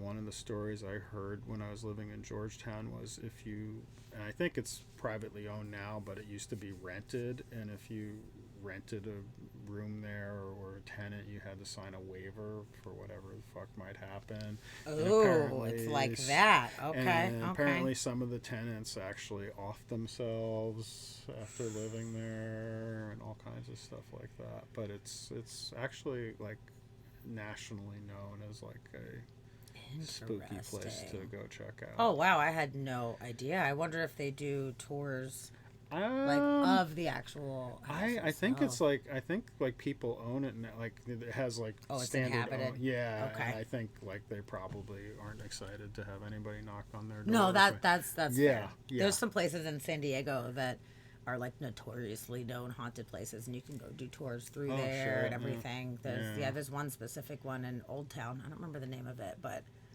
it was spooky. It used to be a courthouse as well. Oh, really? As being an extremely haunted place, and like the tree outside is where they would hang people. They would like sentence them and just send them out to the yard, and Holy shit. you can do tours. No one lives in it. It's just like preserved, and it's Yeah. really cool. So I love going to places like that. I wish Uh-huh. that was the same Yeah, kind of I dealio.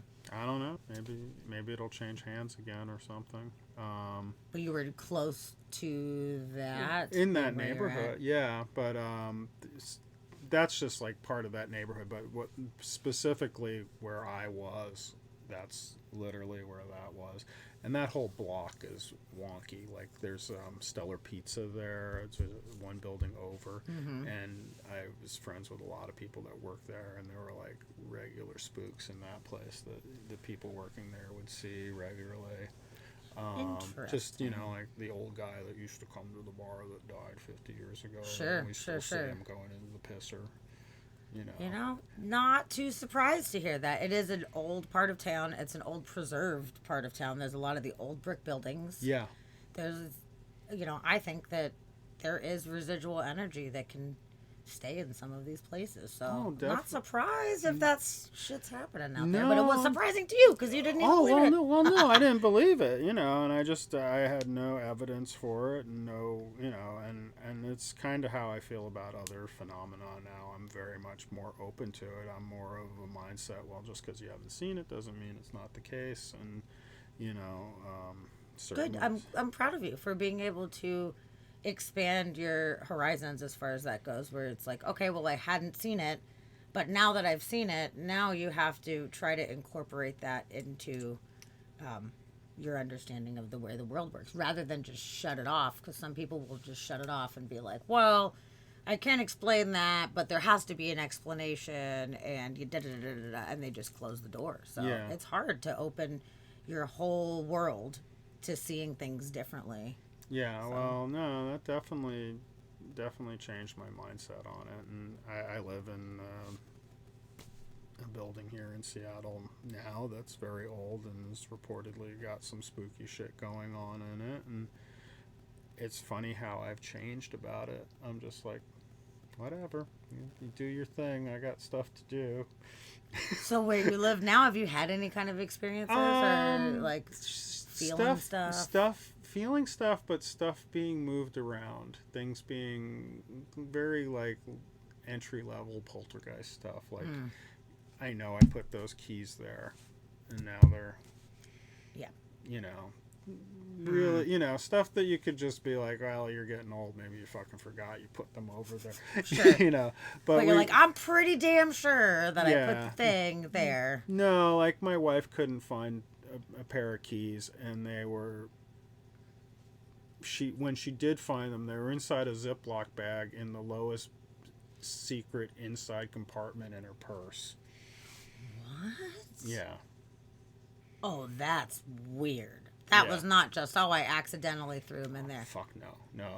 It was done in such a way that it was like, no way. Yeah. Wow. Yeah. So no, but now, like what's funny is like, even if like something odd happens, whatever it is, I'm just like, I got to get this art done. I got shit to do. I'm like, you do mentally. I'm like, you do your own ghosty shit over there. I got things to do. For sure. I mean, just because something is around, it doesn't mean that something's trying to like hurt you or scare you or anything. So just like learning how to exist with these things is important, because I think that they're around pretty frequently. Some things come and go. Some things inhabit specific spaces all the time. But unless it's like sinister in nature, then I think that it's good for us to learn how to coexist. And sometimes they just want the acknowledgement. Like, okay, key ghost, that was weird. I see you. You exist. I acknowledge you exist. Okay, we're going to move along now. Thank you so much.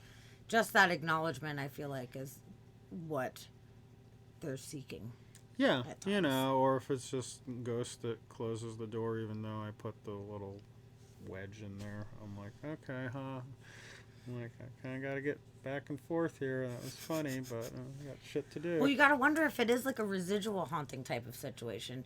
For example, if somebody lived in this house or the studio or whatever, and they were very adamant about making sure the doors closed all the time. If that was like their thing, where it's like doors closed. And then all of a sudden there's a human that keeps popping the door open. Somewhere in between, it could be like they don't even necessarily realize. They're just like, fucking close the door. And then you're like, fucking open the door. Get the OCD specter.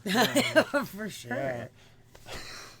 I mean, there's been a lot of talks of residual hauntings, like in places where, let's say, Grandma and Grandpa lived in this house for 56 years, and now somebody else lives there, and whatever, the bathroom door is closed all the time, whatever, laundry room door is closed, and then they keep opening it, and it's like, it almost seems like there's some kind of potential disconnect of not realizing that somebody else is in fact inhabiting the house. So they might not even be aware physically of you, which is different than what I consider an actual ghost, which is a conscious being of somebody who once existed, who no longer is present in physical form. Right. But I think the residuals is different, because it's almost like there's not really a conscious thought or trying to get anyone's attention or trying to interact specifically. It's just like on this loop.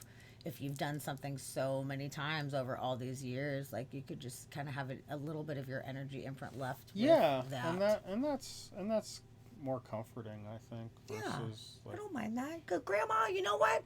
I got you. You want to fucking close the door? Yes, it's fine. Yeah. Dusty had a situation actually when he was more skeptical as well. It was a similar thing, living in this house, and he would always close his door so the roommate's dog didn't get on the bed because he didn't want hair on the fucking bed. Right. And then he'd come home and the door would be open.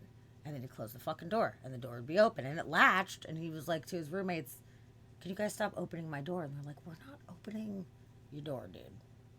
He's like, all right. They'd seen a bunch of other shit in the house, and he just vocalized, like, hey, I don't mind if you come and go. You can be in my room. I don't give a shit. All I ask is just please close the door behind you because they don't want the fucking dog hair on the bed. That's all I'm asking is just close the door behind you or go through it, whatever. Right. Just please leave the door closed. And it stayed closed from there on out. Really? They listened. Yeah. He just vocalized, please, I see you. I get it. So maybe there was someone else lived in the room where they didn't like the door closed or whatever it was, you know. They were just kind of doing the same loop, and they were conscious enough to be able to hear Dusty's plea. I see you. It's very annoying, though. Could you please stop doing the thing, you know? And they're like, oh, sorry about that. So I think it's interesting that they can kind of pick up on what you're putting down some of the times. Yeah. But the situation in the studio for you was not residual. That was something very directly trying to be heard or seen or what have you, and being able to manifest enough energy to slam all those doors, to unlock all of the doors, and then open them and then slam them. That's like a 3-part scenario. Well, if you want to start breaking it down that way, you think about the physics. Like, okay, so like Ghost lockpicked each door really quickly. Yeah. Yeah. Or did you like unlock them first and then stage the whole? I mean, that's what I was thinking. Like, yeah, is it like, okay, now we're ready? Yeah. Are they like? Are they all open? Then you go, I'm like, what the fuck? Yeah. There was no security cameras or anything like that in there. No. Dang, that would have been awesome if there was. The Dark Ages. Okay. Because that would have been really interesting to be able to that building was owned by one of Seattle's best slumlords. Wow. Yeah. So the yoga person had it happen too. Well, yeah, she was just, I couldn't even get into building my case because, I was being a little like, would you mind to go out on a date maybe, perhaps? Like I'm like staging the, like, is anything weird, strange ever? And she was immediate. You mean the ghost? Like, it was common knowledge for her. She was like, oh, yeah. So how did you feel in that moment, having not believed, having had this experience, being weary about talking about it, and then finally bringing it up and having like validation? Like, how did you feel in that moment? I felt like I wasn't cuckoo because I really needed, I didn't need, I would have carried on, I'm sure, but it was really important that like, okay, yeah, that's what you were thinking was exactly what it was, and Good. Yeah. I'm glad that like the first time you talked about it, somebody didn't rag on you or make fun of you, and then you're like, see, this is why I don't fucking tell anybody. But you actually had somebody be like, yeah, of course, welcome to the party. You're like, oh shit, okay. Yeah, exactly. That's a spooky one though. That's definitely a really intense physical manifestation. That's not just like a little like whoop, something flew off the table or whatever. That's like a whole string of things, and then to have it come directly into your studio afterwards and knock something off the wall. Yeah, no, it was definitely like, I mean, I don't know how you want to break that down. Like, yeah, it's time to go. We don't want you around or whatever. Yeah. Whatever it was, or, we're bored. We're fucking with you. Let's see if we can get a reaction. And, you left calmly. So, okay, you're like, well, remotely calmly. You didn't, like, flip out, but you grabbed your shit and you exited. Yeah. So, after that... I only worked in the days. And then eventually I got out of my lease because I was just like, because that's part of the thing was I at that time definitely worked best at night, and it was cutting into my style. And you just would not go back at night. You were like, nope. No, really? I've seen enough movies. I know that's the warm up. That's fair. That's the foreplay. That is fair for sure. That's a pretty reasonable reaction to have to that. I feel you. Yeah. During the day, nothing happened though. You didn't have anything spooky. I mean, and I don't know how much of like that sort of thing you get was me fueling that with my imagination, or if Well, you're already on edge anyway. You're like looking over your shoulder, exactly. like Oh no, shit, yeah. No, yeah, so. And then you just were like, I'm getting out of my lease. We're finding somewhere else to be. I found a building that was new, was not built on a graveyard. That's Yeah. How did they get away with building on a graveyard?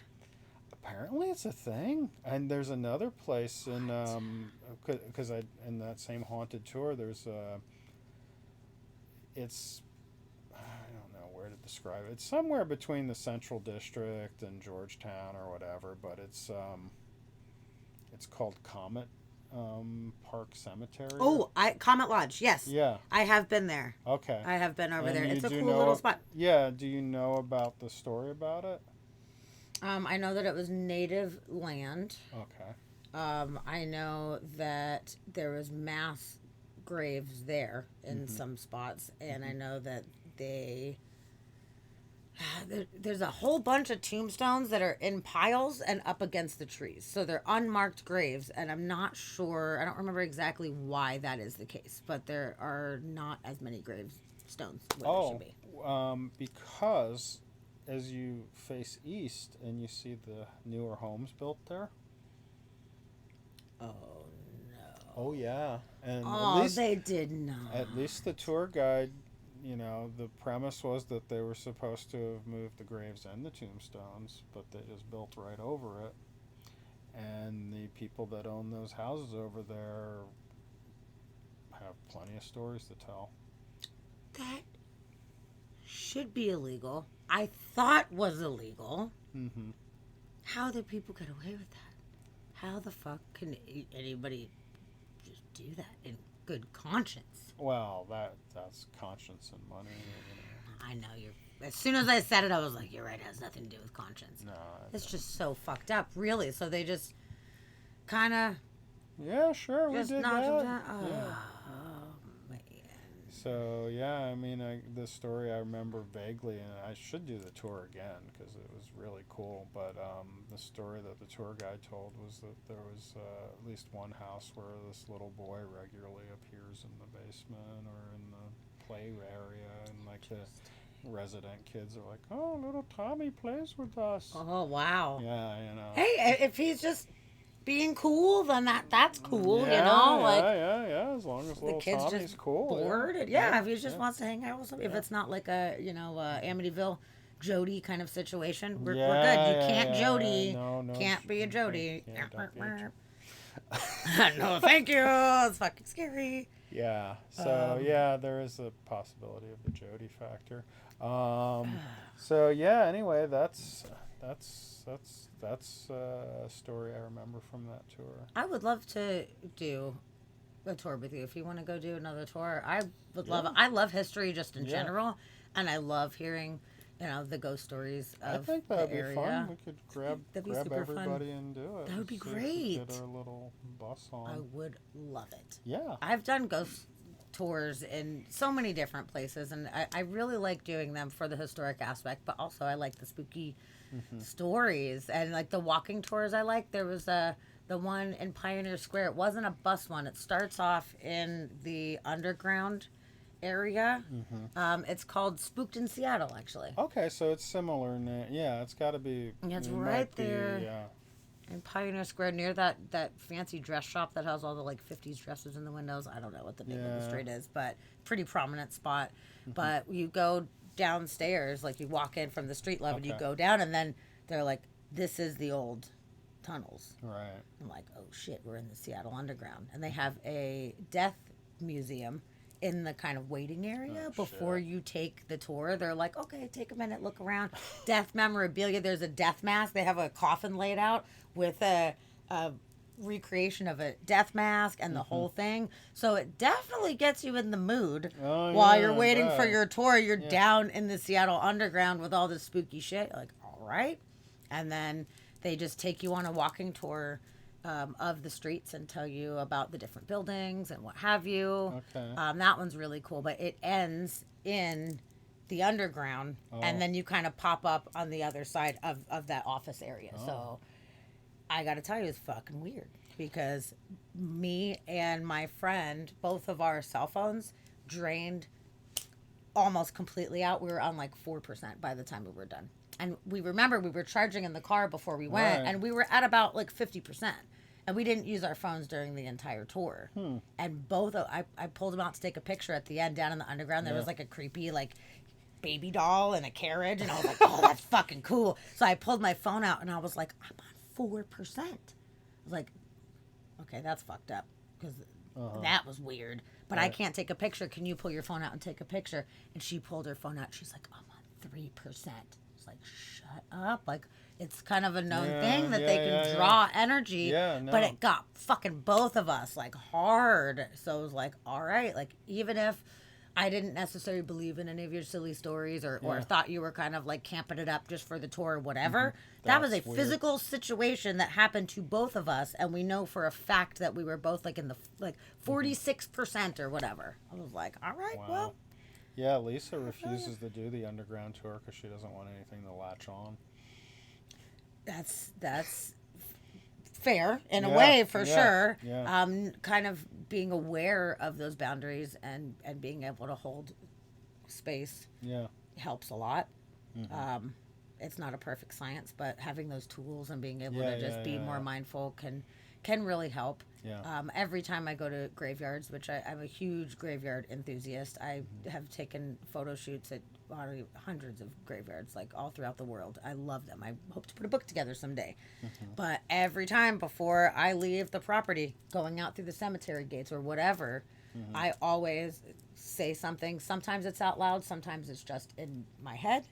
And I'm like, thank you very much. I do appreciate it. Like, you know, like you cannot pass this area. I just kind of like brush it off. Like, this is your boundary. Yep, you cannot come past this boundary. Wow. Although I will say, in Colorado, one of my dear friends, we went to a graveyard at night. We did a photo shoot in the graveyard at night, and I did my thing. Upon leaving, she did not do the thing when leaving, and something really freaky followed her. It followed her for a good few days. And she worked at a liquor store, and she would just, you know, be working by herself at night and close up. And she was absolutely fucking horrified. And she knew that it was something that followed her from that graveyard. And it was messing with her. Yeah, that's giving me the willies. It was, And she's calling me. She's like, I'm freaking out, man. Like, I'm just all alone in this liquor store. And like, but I'm not alone. Like, I know something is in here with me. Like, something's fucking with me. And I'm like, wow. I'm so sorry. I don't know how to help you in this moment. Try this. She ended up leaving. She just locked the doors. She left before that she was even supposed to close. She didn't even shut the fucking lights off. She's like, I'm not shutting these lights off. She just left. Yeah. You know, like sometimes shit.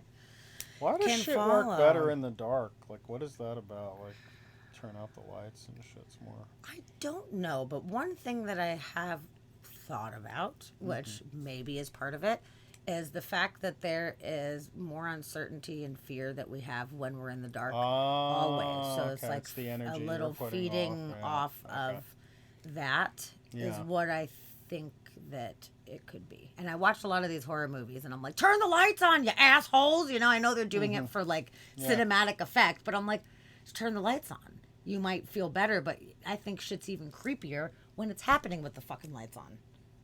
Because it's like you're not even cloaked by darkness. You're not expecting it in that moment. Like if the lights are bright as fuck and shit's getting fucked up, like that's scary too. You know? No, that's even more scary because you know they got a bigger effects budget. Right.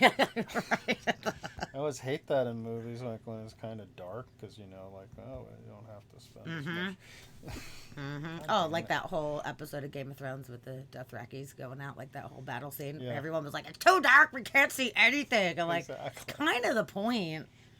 Like, was that it's in the dark and it's spooky, and all the torches went out and it's dark, setting the vibe. But I guess people were like real bummed out because they're like, it's literally so dark we can't see anything. Sorry. But yeah, I feel like just darkness in general just brings a different element of spookiness, and I don't know if it has anything to do with ghosts or the undead feeling like it's an appropriate time for them to present themselves. Like, does the time of the day or what it's like outside as far as sunup or sundown, does that affect them in any way? Is there maybe some kind of different energy that they can draw from during the nighttime? I don't know. Nobody knows. But these are some of the greatest questions because we always try to figure out, you know, like why is that? And there's no solid answers. It's just up to us to just sit around and theorize and think about why might that be. Chat, what do you guys think?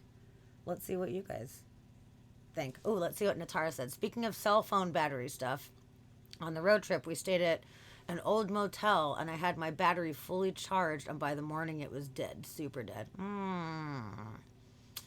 Well, that's weird. Just like fully charged to dead. That is strange. Yeah. It's making me want to travel again. I know. I feel you. Love history and ghost tours. It was in West Yellowstone. Okay. When one sense is muted, the others are heightened. When you can't see, your sixth sense kicks in more. Ooh, that's a good point. I like good. that. That is really good. That is a very good point, I guess. Wow. In addition to the fear factor as well. Yeah. Because even if you're not like afraid of the dark, there's still a level of uncertainty that lives in the dark. What's around the next corner? What's watching? And all of that. Yeah. Okay. Yeah, I'm curious what you guys have to say about No, this I definitely. subject. I don't know if it's for sure, but yeah, it definitely feels like because you're, if you're in the dark, you're on the ropes and that's definitely they like the fear. Yeah, and I can't help it. I'm evolving as time goes on about not being as fearful and especially not emanating that fear. It's like bees, they're like the bees can smell your fear. If you flip out and your adrenaline's pumping, the bees are more likely to sting you because they can sense the fear and they think you're a threat. Right. I think it's the same fucking thing. I think it's a very similar type of thing where they can sense that, which therefore gives them a little bit more power, knowing that you are more vulnerable in that moment too. Right. No, that's a really good point. Oh, and Dusty said, plus we evolved to be afraid of what we can't see. Predators hide better in the dark. That's also true. So we're supposed to be more on edge anyway. Okay. I think it's similar, or it's also similar to that. It gives them power and takes some of ours away. Yeah. Right. Yeah. No, that's a true. I would agree. Yeah, I think we're all kind of onto something with this. I've definitely had strange things happen during the daytime, for sure. But at night, things seem to be more active. And I think it's probably a variety of factors, and each situation is probably unique in its own right as well. To think about that, like each spirit or residual haunting or whatever, like they might have different things that they draw from or that they need. But it seems like electrical stuff takes the biggest hit a lot of times, just draining that out, because that's kind of the easiest thing I feel like that they would be able to kind of tap into to just recharge I the mean battery. that's just it's so there's so much we don't know, and I don't know, I'm still learning. I'm like a little child. We're all still learning. Yeah, that's the thing, like having so many experiences through life, like things keep happening, and then it shifts your perspective a little bit. And like we were saying before, there's no like textbook on this shit, and we all just have to take our experiences and try to pull out whatever we can from them. And sometimes there's just a big fat question mark left over in the end, like were the doors unlocked first in that situation, like, well, we'll never then you want to, it's weird. Because you want to start breaking it. I mean, because it makes it more amusing too. I don't know. I'm like, did they spend all day working on getting these locks on? Yeah. Or is it like instantaneous? Like, do you have that much power? Or is it like whatever that was had enough power to be able to pull that shit off? Something tells me it probably unlocked them, opened them all at once, and then for some reason closed them in succession. It wasn't like they all closed at once. No, they were coming towards your studio. We're Bam. definitely working on the dramatic. Yeah, we're definitely refined our game. Fuck. I've heard a couple other stories from other people that had a similar type of thing with windows in this super old building in Italy. My friend was basically in a cult boarding school out there, and there was a bunch of really Cult, fucked up. a cult boarding school. Yeah, it was a boarding school in Europe, and they've been closed down for mistreating everybody and basically abusing people, and it was very cult-ish. It was really fucked up. Okay. And actually, they're going to be putting out a documentary about it, What was it in the called? near future. I don't remember the name of it. I can get back to you on that one Get if you back want. to It's me, 'cause, really fucking interesting. Because I'm wondering if it's going to be a small world moment. I don't know. Oh, I don't know. That would be weird. I don't want to hear the name before I say. Okay. Now I'll hit my friend up and I'll find out the name of it. It was not good. It was in what's the area of Italy that I can't think of. That's like wine country, and it's like all Veneto? Tuscany. Oh, Tuscany. Yeah, But yeah, she was in this place, and a bunch of the windows, bum, bum, bum, bum, bum, bum, bum, all closed down in succession. They had been open. It's like bam, bam, bam, bam, bam. wow. Yeah, so I feel like, unfortunately, I've heard a couple different times of things like that happening, where it's like almost like dying to be seen. No pun intended. You know, like bam, bam, coming at you. Bam, bam, bam, bam. Yeah, no, it's a flair for the dramatic is what I keep thinking. Yeah, I mean, it is. it It is over dramatic. Well, because it's like, you could just be comfortable just slamming a door or something, but no, you're really... I think, this is my personal thoughts, I think that sometimes these energies want to do things in such a way that leaves no other explanation available. They want it to be as obvious as possible that this is not something that can be written off easily. Right. Yeah, there you go. I've had some weird shit happen in 2 different states. Mm-hmm. It's the same thing moving in 2 different states. And I took that as a sign that this is definitely the same thing. Moving this random item to make sure that I understand that it is the same thing. Mm-hmm. You know, oh, this other thing moved. Like, I wonder if that's a different thing. They're like, acknowledge. What do you think? I've got a friend I'm not going to name, but what do you think about the idea of families being haunted, not places? Like, I think people and families Absolutely. being haunted. I mean, given that circumstance about, whatever that was following me to a different state, I believe that it's very probable that certain things attach to certain people. Mm-hmm. And I think there are also house hauntings or building hauntings, Right. people that are stuck in certain places. But I think sometimes things can latch on to individuals for various different reasons. Mm-hmm. I was very, very open to this kind of stuff when I was younger. Not because I was meddling, I was just naturally open to it. So I started having experiences, which Right. caused my curiosity to be piqued, to do Ouija boards and dumb shit, which therefore invited more shit in, and shit got fucking weird. It got really weird. And we moved to Georgia, and some of the shit still continued for years after that. My own mother, who is the most honest person that I've ever met in my life, she would not tell a lie, ever. And back when my mother was very, very young, her dad died, and my grandma and mom were doing Ouija boards to try to contact him.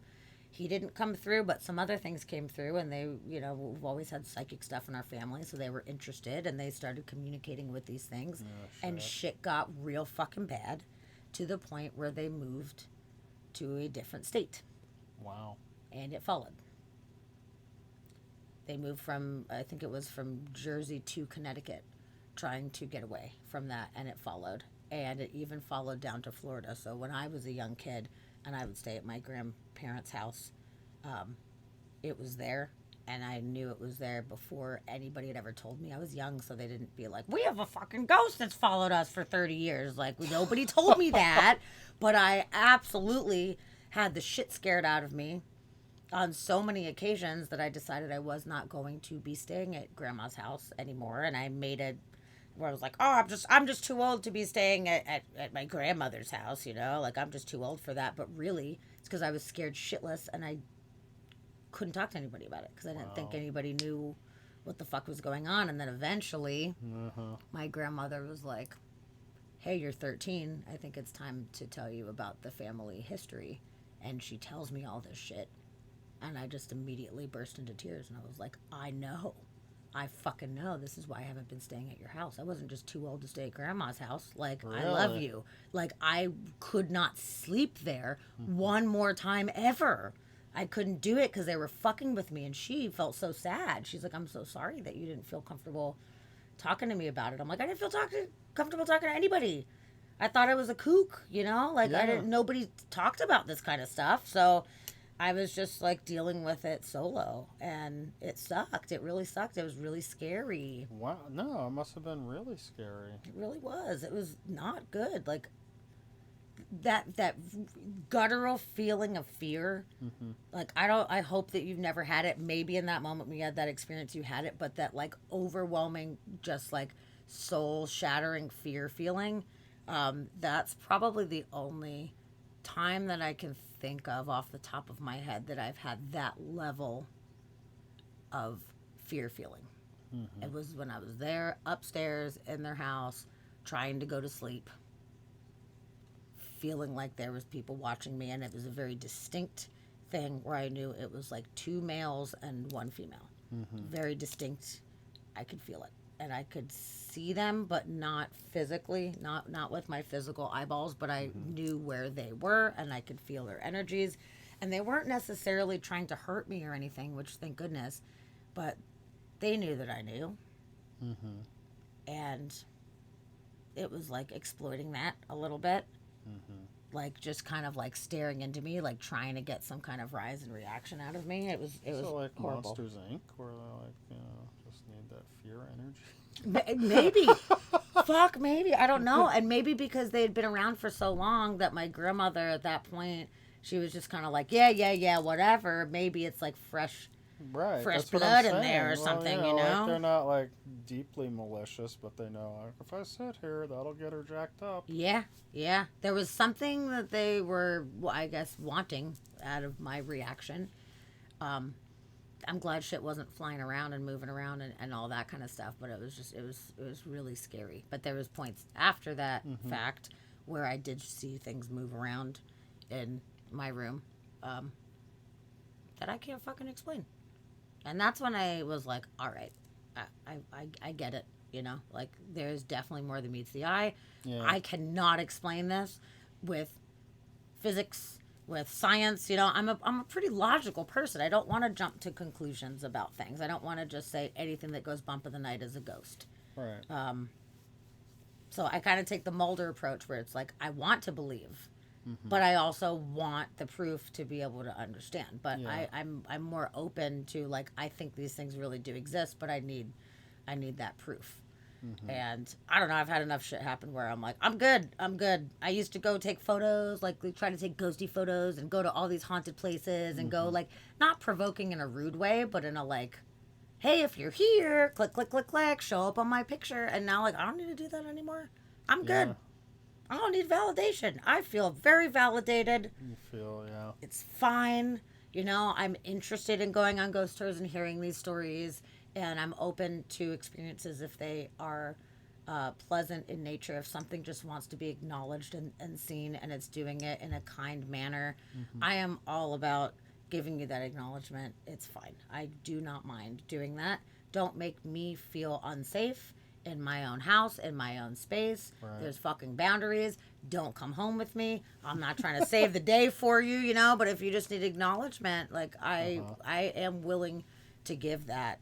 I just don't like to poke the bear anymore. No. Because there's something in it when I was younger that was like, let's do this fucking Ouija board and let's see who comes through. It's validating, Yeah. you know, how I feel. And now I'm like, Now you why know. do I need validation? Fuck, like we all want this validation, but then when you get it, like sometimes you don't want it anymore. Mm-hmm. So after you having that experience, that one big experience, Yeah. have you had any other notable experiences, or have you been seeking it out? Have you like researched things? Like how did that lead you down a path after that initial experience? Short answer, no. Um, I don't think I guess I mean, aside from like the little key things and just, I guess I'm more open, like when something odd happens. I'm like, oh, yeah, that's that. That's, oh, hello. Um, Just more acknowledging and more like aware of yeah, the more subtle energies. They don't have to slam a million doors to get your attention now. no, but to jump subjects a little bit, where are you at on like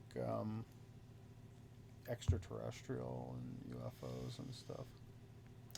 I'm glad that you're bringing that up because this is a subject that is talked about very frequently in this house. Okay. And I do think that there are some great parallels between, what are perceived as ghosty experiences and potentially like interdimensional being experiences. So I think that might be a part of it. But I personally really feel like we have been visited and are being visited by various different species.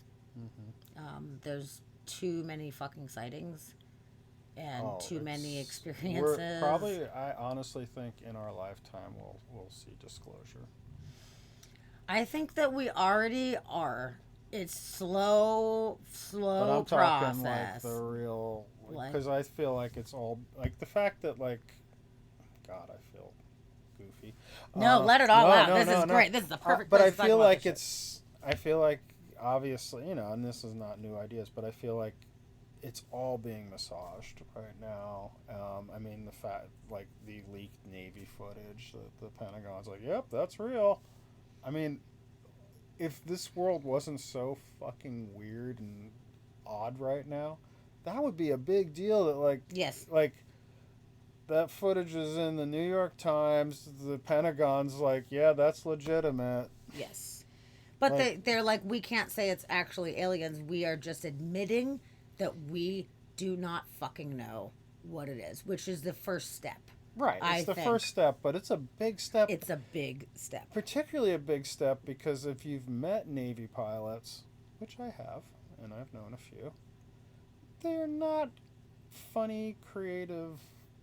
That's not the person that the pecking more process. Literal, for yeah, sure. Much more that's not who literal. they recruit. Yep. And to see those guys or hear those guys be like, did you just see that? Yep. And astronauts. I mean, there is recordings of astronauts too being like, what is that? Yeah. Do you see that? Ground control, are you seeing what we are seeing? Like there's a lot of sightings that have been had all across the board. What I think, this is just my personal thoughts on the subject. I think in 1947 when Roswell happened and there's actual tangible craft / beings, the whole shebang, they tried to cover that shit up so fucking fast. They realized that the Americans or the world at that point were not prepared for this. I mean, War of the Worlds, people killed themselves during that radio broadcast. People were not prepared. It was a lot more religious at the time. Yeah. It would have shaken up a lot of shit. So they were like, we're covering that shit up.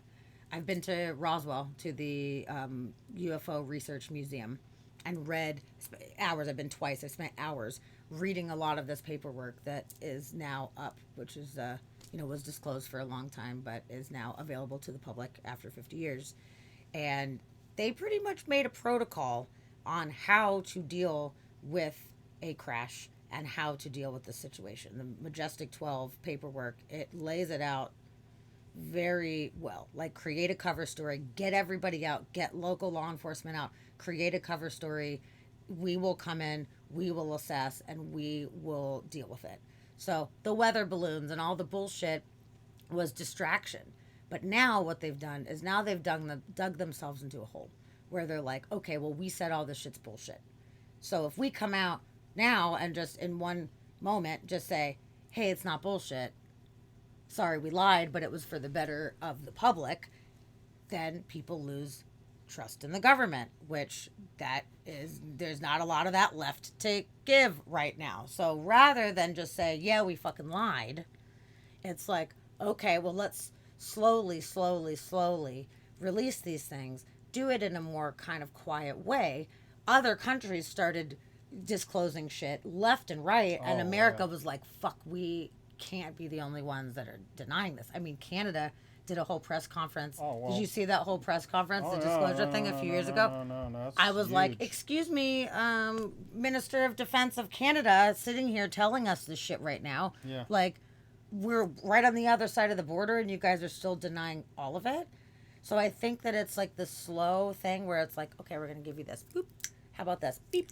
And then blackbox.com has all of this old paperwork and stuff that's now, available to the masses. It's thousands and thousands and thousands of things that if anybody wants to dig through, you can. It's all right there. But I think that for preservation for their own self, they're slowly letting it trickle out to be like, well, yeah, but we told you that these things, we showed you, Pentagon said, yeah, there's some weird shit. We've been telling you. But it's like, now, for all this time, you kept it so hush-hush because America's the greatest and the best. And if we admit we don't know something, that is a weakness.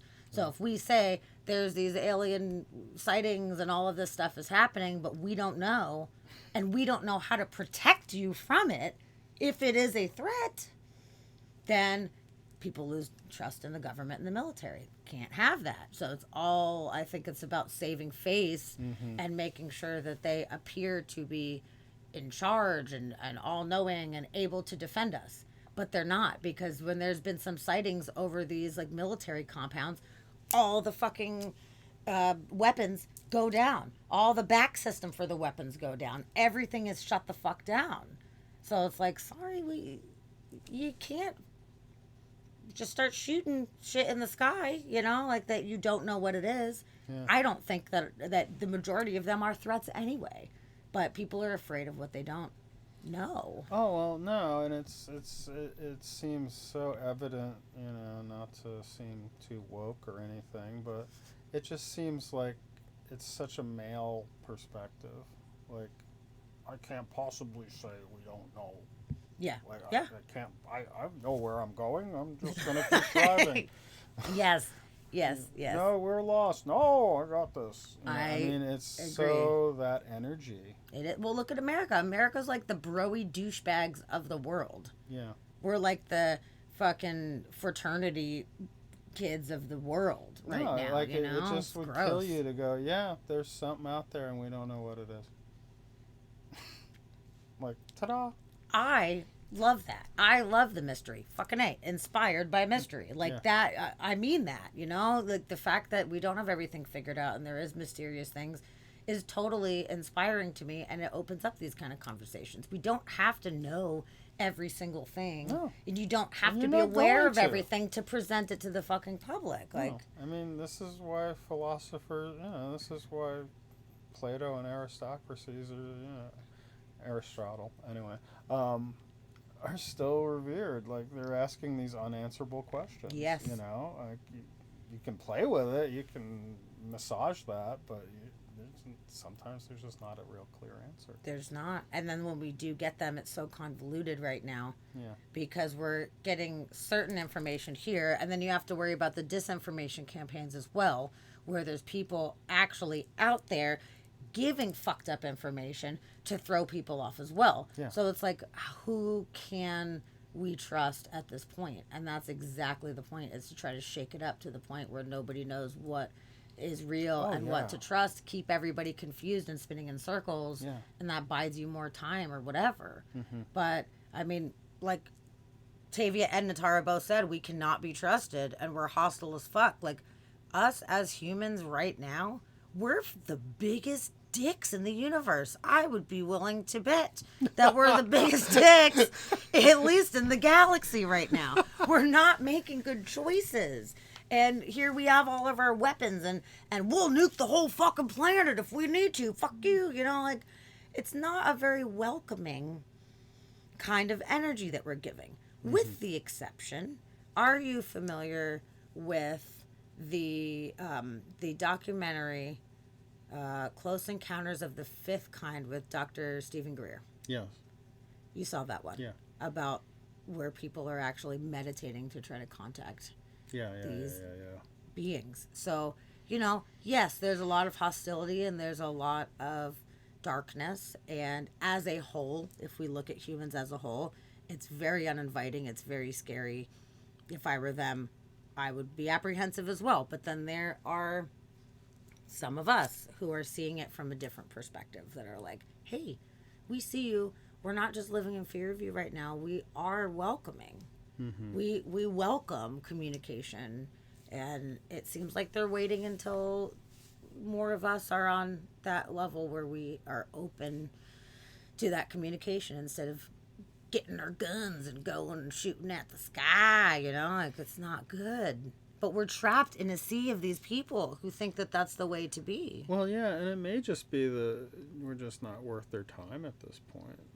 Like, it's just like, it's too much work.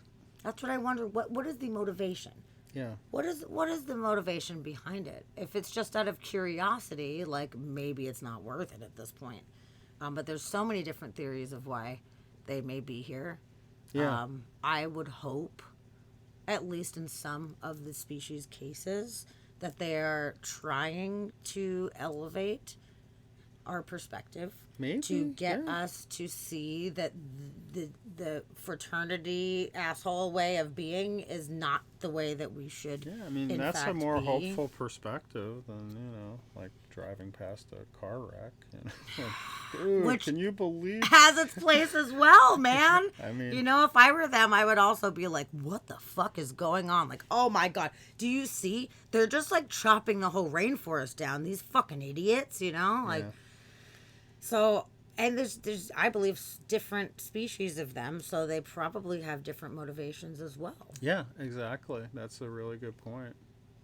So some of them might be more hostile. Some of them might just be willing to take us out before we destroy everything else in our path. I mean, we have like a giant trash heap pile, like surrounding our entire planet. Like it's just like this trash. Guy's funny. Oh, yeah, the dusty. Yeah. I just saw that. They want our freedom, and they're jealous of it. Oh, my God, that's pretty funny. Yeah. So, what do you think? What are your thoughts on, on the situation, and what you think their motivations may be, and why you think they're here? I think they're vast. I mean, I don't think it's one, like whatever the terminology, species, kind, whatever. I think that, just like people, I think there's probably a couple different, reasons. I don't know why. I mean, and there's just the more you talk to people about it, hey there. It's like, are they us from the future coming back to get less fucked up DNA? Or they, I mean, there's so... Possible. It's like every episode of Fringe. It's really... Yeah. And you know what? It could be a little bit of column A, a little bit of column B. Yeah. From some of these different kinds. Like, yeah. I don't know. And are they in cahoots with each other? Are they even communicating with each other? Who knows? Yeah. And then, like, when you start to mix genres, are they, like, ghost aliens? I mean, like, what the fuck? Maybe. I wonder if some of the weird interdimensional stuff that we perceive as ghosts, whether it be keys moving into a weird spot or something like that, or whatever, like some kind of bizarro things that we might automatically kind of attribute, like, well, there's no explanation, so it has to be a ghost. Yeah. But what if some of that is in fact not that at all? What if it is some kind of interdimensional popping over for whatever reason? I mean, if you see like the ghost of your Aunt Sally, like it's probably pretty safe to say it's not an alien. Yeah, it's probably Aunt Sally coming to visit and check up on you. That's even for an alien. That's a lot of effort to to cloak itself as someone else. Research your aunt that died 20 years ago and probably not dress up as her. But I feel like there's got to be some kind of crossover as far as this goes. There's maybe not. There's got to be, but I would not be surprised in the least bit if there was in some incidents. In some. Yeah. Yep. Yeah. So, what about ancient alien theory? What do you think that they have been coming here for a very, very, very long time, and either like genetically mutated us to be able to have consciousness the way that we do, or helped us build some of these crazy places that seem like there's no other way they could have been built. Like, what do you think about thousands of years ago? I'm not sure whether it was, and this is all speculative, whether it was entirely aliens or, there's also a school of thought that that history is a lot older than what we're aware of or generally perceiving, or fed, and that like Atlantis type of stuff. Yeah, that there were higher, more evolved, whether they were in cahoots with aliens or they were just, humanity is a lot older, and that there were certain,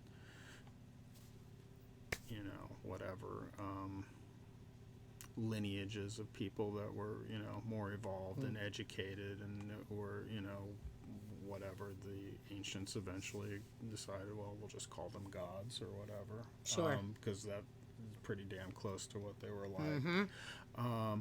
Yeah, I mean, I feel like it would be possible that could be, or, it seems like certainly in the Southwest and in the, this part of the world that, is very commonly believed by the natives that there were people from the stars, that's particularly. So many historical texts or cave drawings or whatever have proofs of this, Yeah, no, that's a common lingo. It's a common idea. So, it's arrogant and presumptuous just to write them off as just, completely agree. Yeah. Are you familiar with the Dogon civilization? Keep talking. That's something I definitely think you would be into if you do not know about it.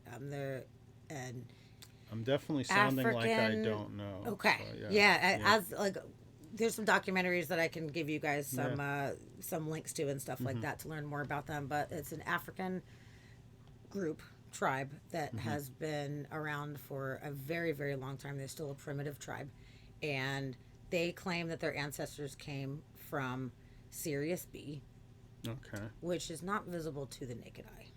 They know exactly which star system, specifically like binary star system, that they came from. This is where we're from. This is where our ancestors are from.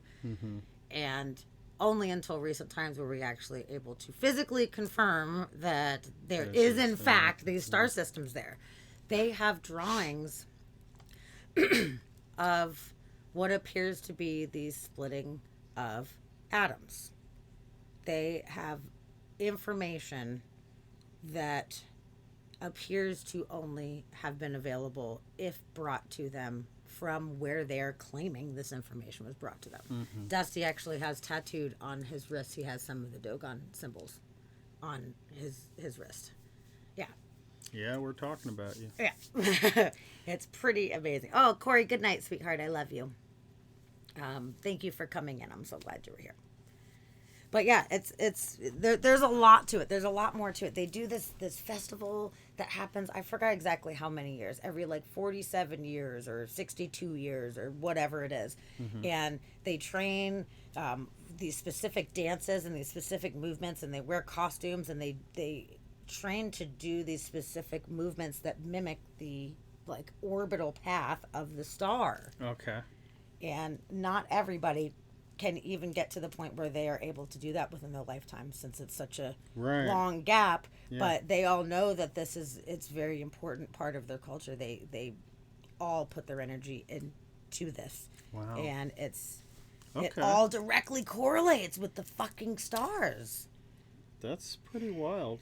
Okay. It is. Yeah. And this isn't like, share some of that. Some like, or kooky people making it up. Like, this is a legitimate tribe of people that are being dismissed, that people are like, oh, hogwash, and it's like, how the fuck could they know some of these things? Like, yeah. And this is like people passing this down generation to generation. Of course, some things get lost in translation, game of telephone, of course, whatever, but still, they're like, this is where we are from, right there.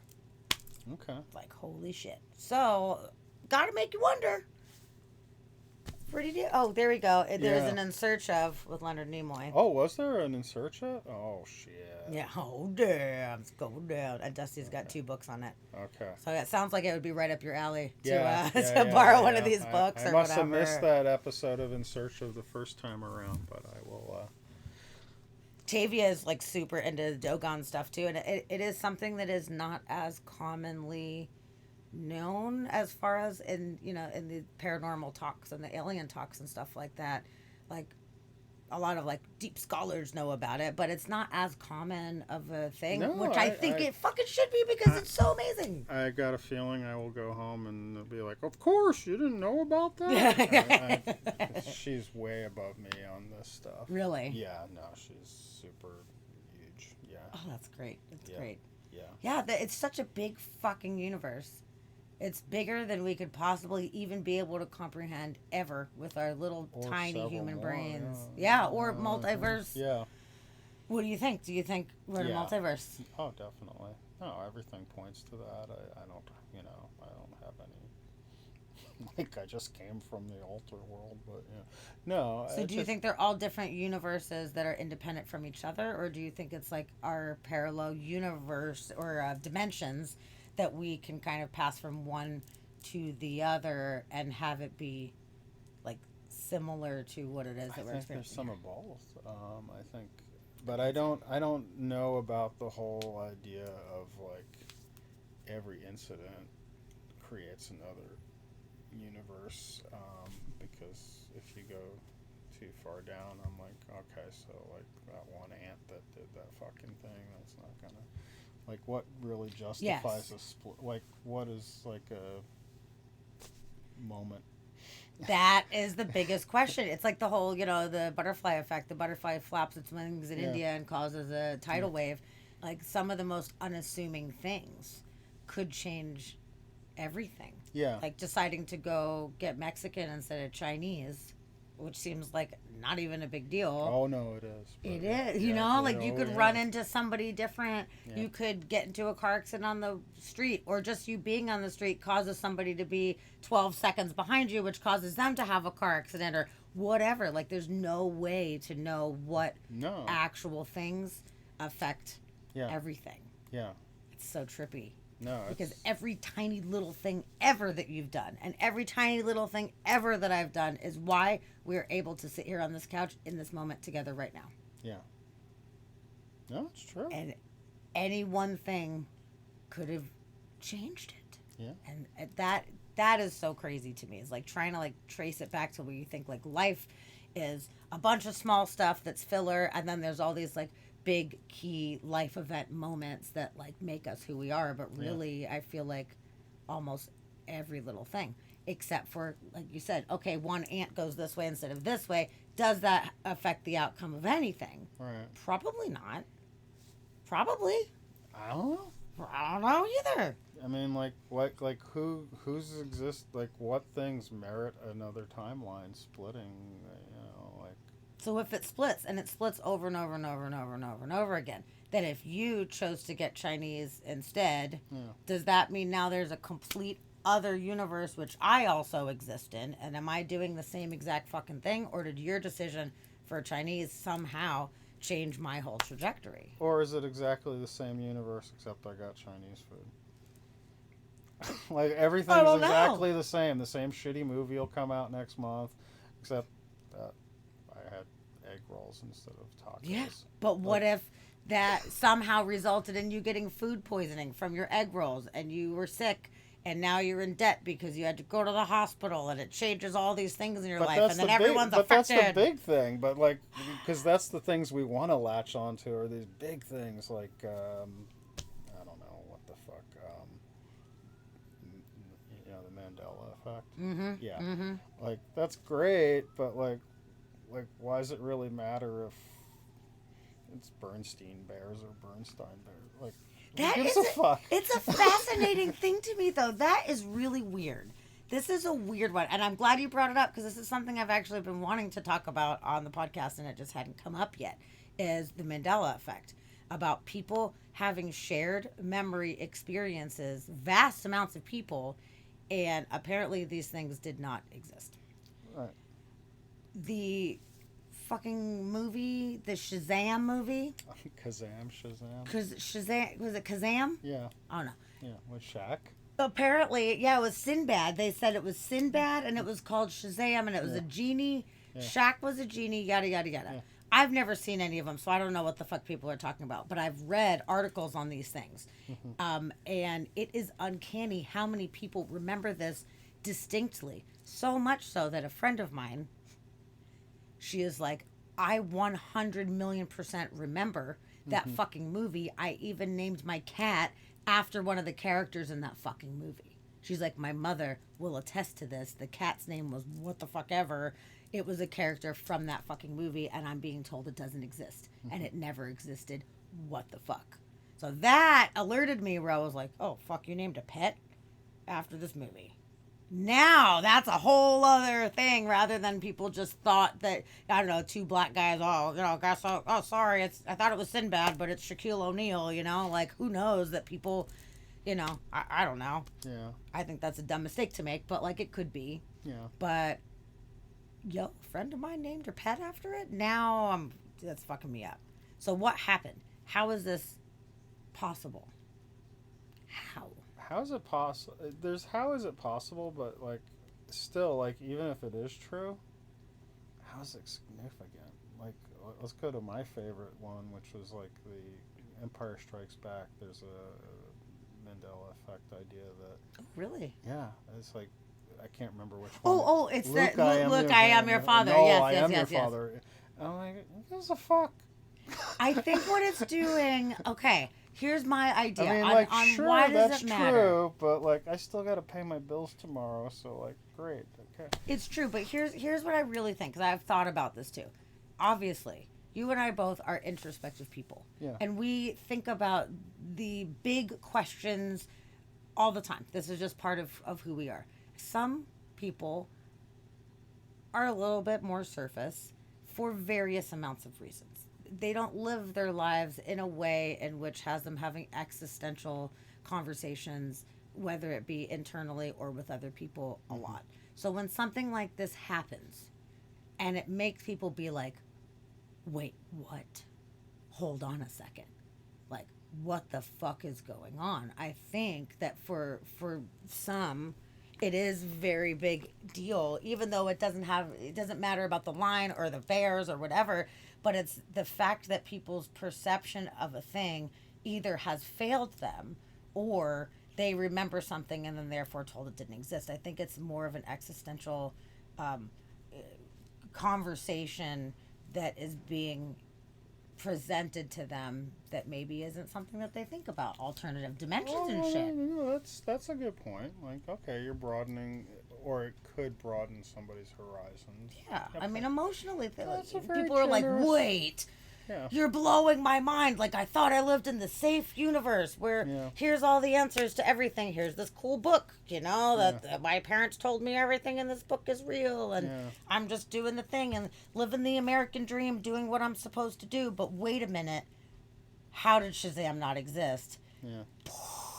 Opens up Pandora's fucking box. So even though it's like pointless. That's very generous. Yeah, I respect that. I just am like, I guess for me, it's like, okay, that if that's the case, that's cool. But like, it seems like all the like proofs of it are never like, oh, I came from the universe where people had grasshopper legs. It's always it's like, oh, the letters on Taco Bell were light blue and now they're dark blue. Yeah.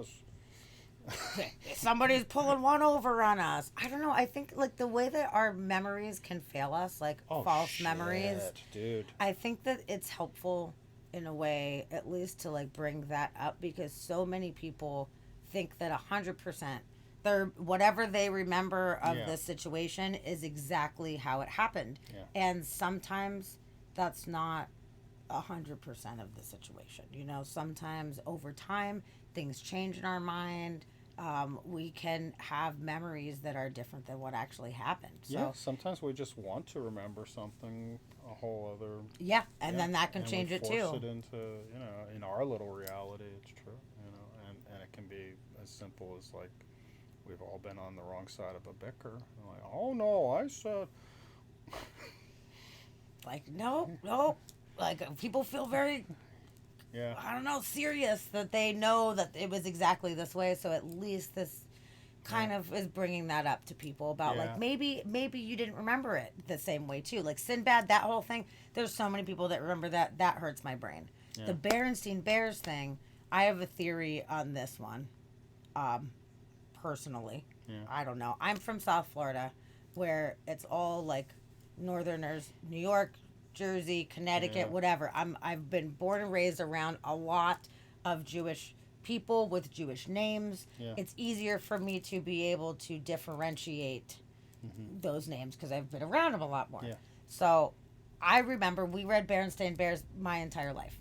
Yeah. It was always Berenstain. I have a book on my shelf. Yeah. Literally always been Berenstain. I feel like potentially it could have been an easy mistake because Berenstein, any Steen last name, that's more recognizable to people. That's Who fine. The fuck's name is Berenstain? It's very fucking weird. So unless you're like really used to seeing those kind of names, it could easily get kind of lost in the shuffle. So I think that maybe that one might have been a mistake on some people's parts with their mom just read, okay, Berenstein Bears, and their mind just went like Berenstein, and that was it. And now they're like, what do you mean it's Berenstain? What do you fucking mean? And I'm like, it's always been Berenstain. Like, I was there. Oh, no. It's like somebody who might be named John who gets called Sean all the time. Oh, shoot. We got a raid. We got a raid from my fantastic, lovely friend, the Human Juke.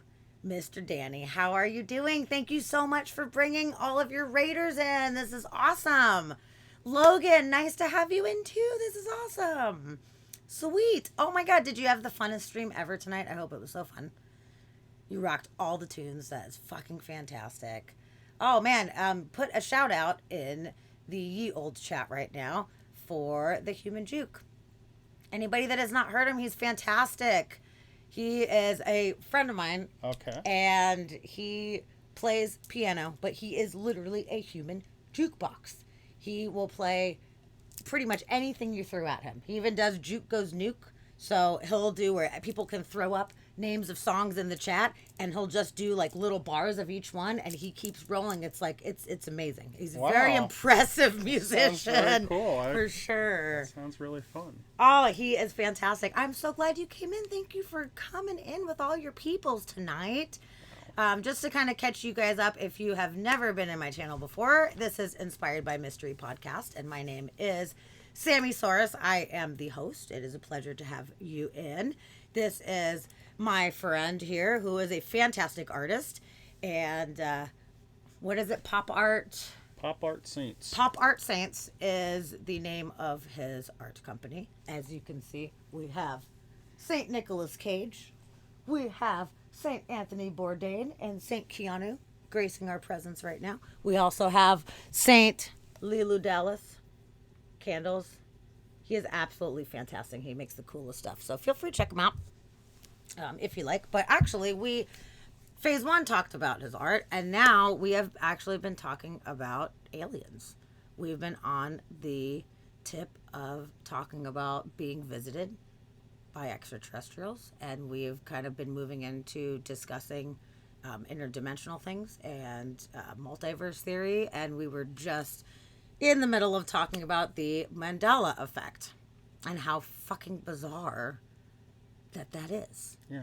And we don't understand how this is possible. Like, how does Shazam exist or not exist simultaneously at the same time? It's very, very, very weird. So, yeah, that was just kind of what we were kind of getting on about, is like how, in a way, it doesn't matter.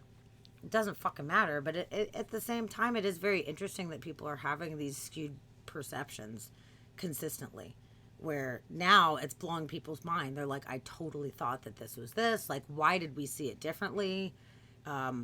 We were just talking about Berenstain Bears, actually. You know, people are like, dead set. That's the common one. Yeah. That it was this, and it's not, you know? So, I don't know. I find it very interesting that people's memories can fail them at times. It's possible that people's own memories can end up being a little bit skewed for different various reasons. But as I was telling my buddy over here before, it was very weird because the whole Shazam thing, a friend of mine, she said that she named her cat many years ago after one of the characters in the Shazam movie, which she's being told doesn't exist.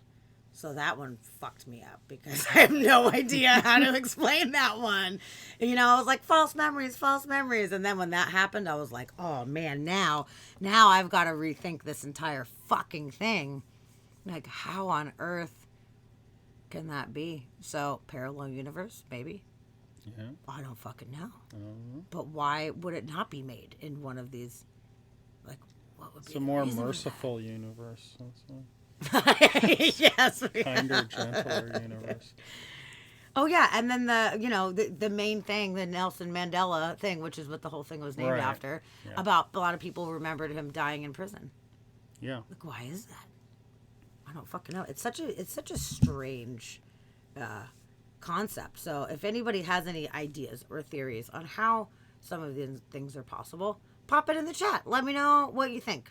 Because it seems like such a strange thing that why, if there is multiple universes or, different dimensions, which I truly do believe that there are, then why is it just these few things, at least that we've noticed so far, that are the things coming out as being remembered differently?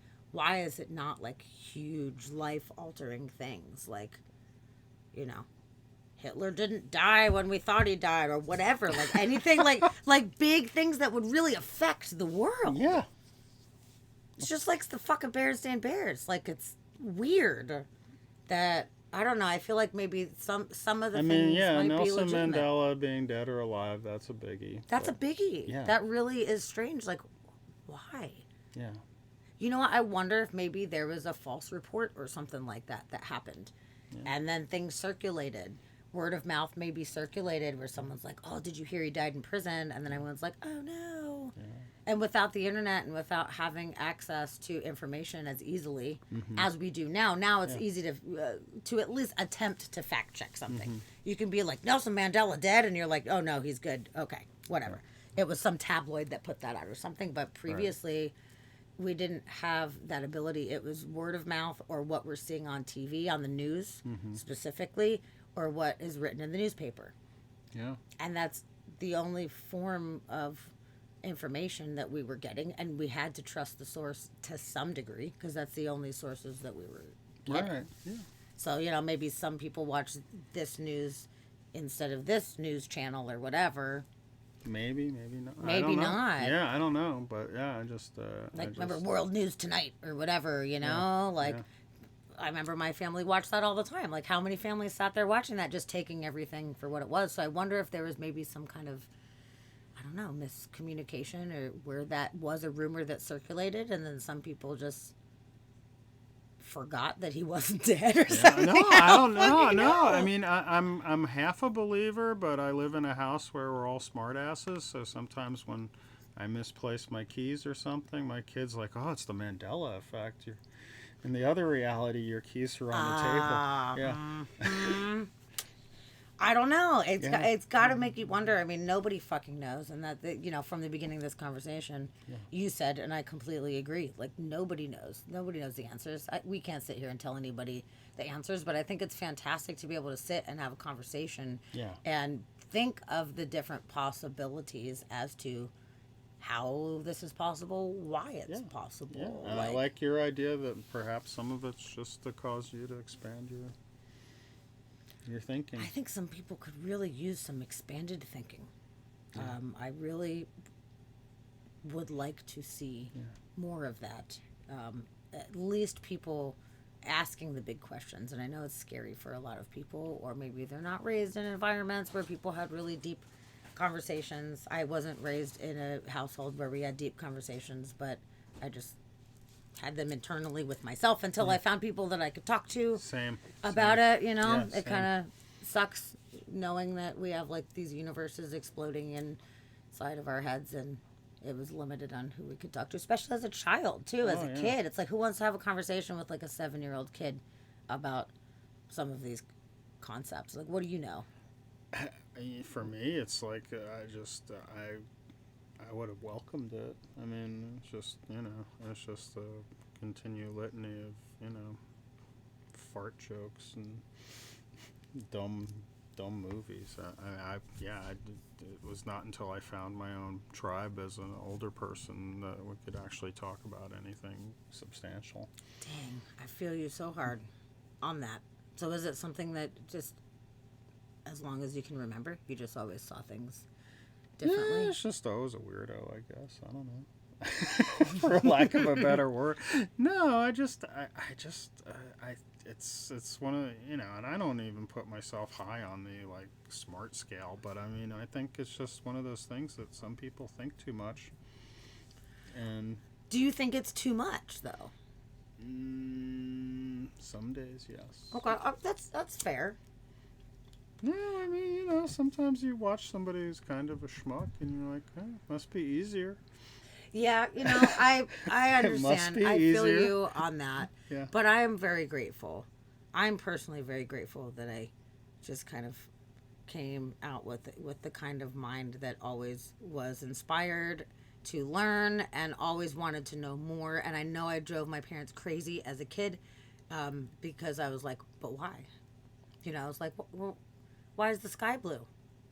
I don't know, because it's just blue. Yeah, but why? Because it is. But why? And they're like, oh my God, just stop. They're like, she is just like, why? And I annoyed my family. Yeah. And probably everybody. My mom was really good at trying to explain things that she knew the answers to. Yeah. She's not a very scientific person, so I didn't get like scientific answers, but she would do her best to try to explain. So for example, like, don't touch the stove. Right. Why? She'd be like, because the stove is hot, and if you touch the stove, it's going to hurt. You're going to regret it. So rather than just saying, don't touch the stove because I said so, I got answers as far as, like, why we don't touch the stove. Fair enough. Okay, I get you. I'm not going to make a bad choice. Yeah. But when it came to, like, why is the sky blue? Like, asking that as a young kid, like, no, I'm serious. I want somebody to explain to me why the fuck the sky is blue. Mm-hmm. Like, can nobody fucking explain this to me, And like nobody could. And it's okay. Later on, as I grew older, I started to, find out the resources of people that I could have those kind of discussions with. Yeah. I wish I had the internet when I was younger because I would have learned so much more. I feel like I really would have if I had that as an option. But like we had the, go to the library and like, check out books and look in encyclopedias. It was not as easy. You had to be really dedicated to a cause to get a fucking answer. Mm-hmm. And unfortunately, I wasn't as motivated at that time to do that. But as a young kid, like I just always wanted to understand why and how things worked. And it was on the lonely end of the spectrum because a lot of other people were making the fart jokes and watching the sitcoms and just living this life that was just easy, this easy life. Oh yeah, no, the sports ball.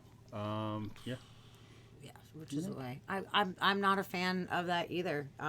Which I understand why people are. I get that. I'm not. I guess I am a little bit, but no, it's just one of I grew up in a house where people did not read books, people did not think deep thoughts about things, people did not ponder anything really substantial, and they did not revere that. If anything, it was kind of frowned on. Man, yeah, it's rough. It's I'm glad to have found you now though, and to know that you also share that same sentiments because I feel like as I go through my life, I'm finding more and more of us who felt like we were really like isolated in that way when we were younger. And it's really nice to have us be able to find each other now and be like, oh my God, okay, there's more of you out there where we can have these kind of discussions finally. But it would have helped so much if there was a way for us to know when we were all young to be able to communicate. Because can you imagine if like people like us all got together at 7 years old and instead of just riding bikes and building sandcastles or something, if we were able to actually contemplate some of these things together, like how much better the world would be. And maybe we would have all gone into more scientific fields or whatever because we would have felt like we were more understood and being able to have busy just fighting for your identity. Yeah. I always had a lot of friends. I was always very, loved, and I had a lot of friends all the time, and that was always great. But it wasn't the same as having somebody that I feel like I could really talk to about this kind of stuff. Because I tried sometimes to bring certain things up, and just like seeing deadpan looks on people's face, or they're like, okay, cool. Who wants to, make up a dance routine or whatever, And I'm like, okay, okay, dance routine it is. That's fine. Yeah. That's fine, And then actually one of the times that I actually kind of came out with it, I think it was 11 or 12. And I grew up in a Jewish by tradition family. We weren't religious. We just did some Jewish tradition things just to kind of keep the traditions of our people alive. So we had Passover, and every year, they would pass the book around, and you'd read from the book, and I'd participate. Right. And I had this whole conversation with myself in my head that I couldn't really talk about, is that I didn't believe in religion, in any religion. Yeah. I was like, it doesn't make sense to me that you guys are, telling me that this is just what we believe, because we believe it. We've never even gone to temple. I don't even know what we're supposed to believe, but we're supposed to say we believe it. But then everybody else over here, the Christians, they believe something totally different. And there's all these other Eastern religions that believe something different. Like, I don't buy it. So I'm going to opt out. And I remember telling my mom, I was like, I am happy to come to Passover, and I'm happy to observe and be there, as part of the family for the tradition, but I don't feel comfortable reading out of the book this year. My mom was like, why? And I'm like, you asked why, and I'm going to tell you, I don't believe in religion. I don't identify as a Jewish person. I don't identify with religion. I don't agree with religion. And my mom's response at the time was, don't tell your grandmother, as long as she's alive, it'll kill her. And I was like, oh. Like, that was the extent of the conversation. It didn't open up a conversation or like, hey, you're totally entitled to believe that. It was, don't tell your grandmother. It's going to hurt her feelings. And I was like, okay. I was a little shocked for a minute and was like, all right. So, I was like, I'm going to pass on reading this. And then later on, my grandmother pulled me aside one-on-one and was like, I'm just curious. Why did you choose to not participate? And I was all... oh, I don't want to ruin my grandma, but I'm Did like, she die? She did not die. Well, What? she eventually died, but she did not die in that didn't- moment. You didn't kill her with No, she asked me directly, and when someone asked me, if you want to know, I'm gonna tell you. Sorry if you don't like it, but I will tell you in the kindest way that I can. So I was like, well, I chose not to because I didn't want to be disrespectful, because I do not believe in religion, and I don't identify in this way. So I don't feel comfortable participating in something that's important to all of you that you all feel kindred with. Yeah. So I'm happy to be there and observe, but I just don't believe. Mm-hmm. And she was like, good for you. And I was like, what? She said straight up, good for you. I was like, really? She's like, if anybody has anything else to say, fuck them. And it was one of the first times I ever heard my grandmother say fuck. Ever. Wow, how little your mom knew. I know, because they just never had conversations like that. Wow. So that was kind of cool. So I was like, okay, so Grammy understands. That's awesome. She had my back. Yeah. It was really cool. And we didn't necessarily go into a whole giant conversation about it. But she was like, you are entitled to believe anything you want. She's like, we just carry the traditions of our people, because my grandmother's parents came from Eastern Europe, right, left the Nazis, came over here, and my grandmother wanted to keep those traditions alive, right, But it's not like we ever sat around and talked about religion. All I really knew was like, Jews don't believe Jesus is the Son of God, but Christians do. Full stop. And I was like, okay. That's okay. So I'm just supposed to go on that. Okay. And then they're like, oh, with the, fleeing Egypt and going through the desert for 1,000,000 days or whatever. So there's so many of these stories that I heard, but as far as you're not really convincing me that I should be wholeheartedly believing in this thing. So it was nice that at least I was able to share that and I was heard. But yeah, it's I just kind of sat in my room and picked apart Okay, religion. What does this mean? What do other people believe? Do I believe it? Why should I believe it? I don't believe it. And like to Uh-huh. the point where I felt confident enough that I had to come out and say it.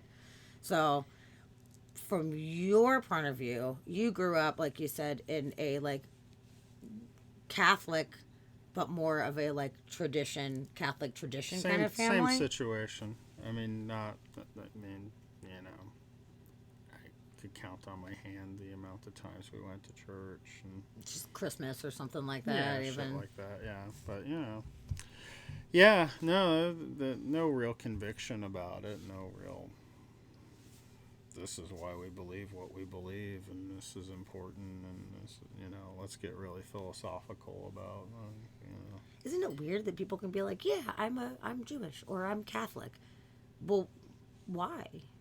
What about it do you believe? Oh, it's just like everybody else has been that, so I'm that.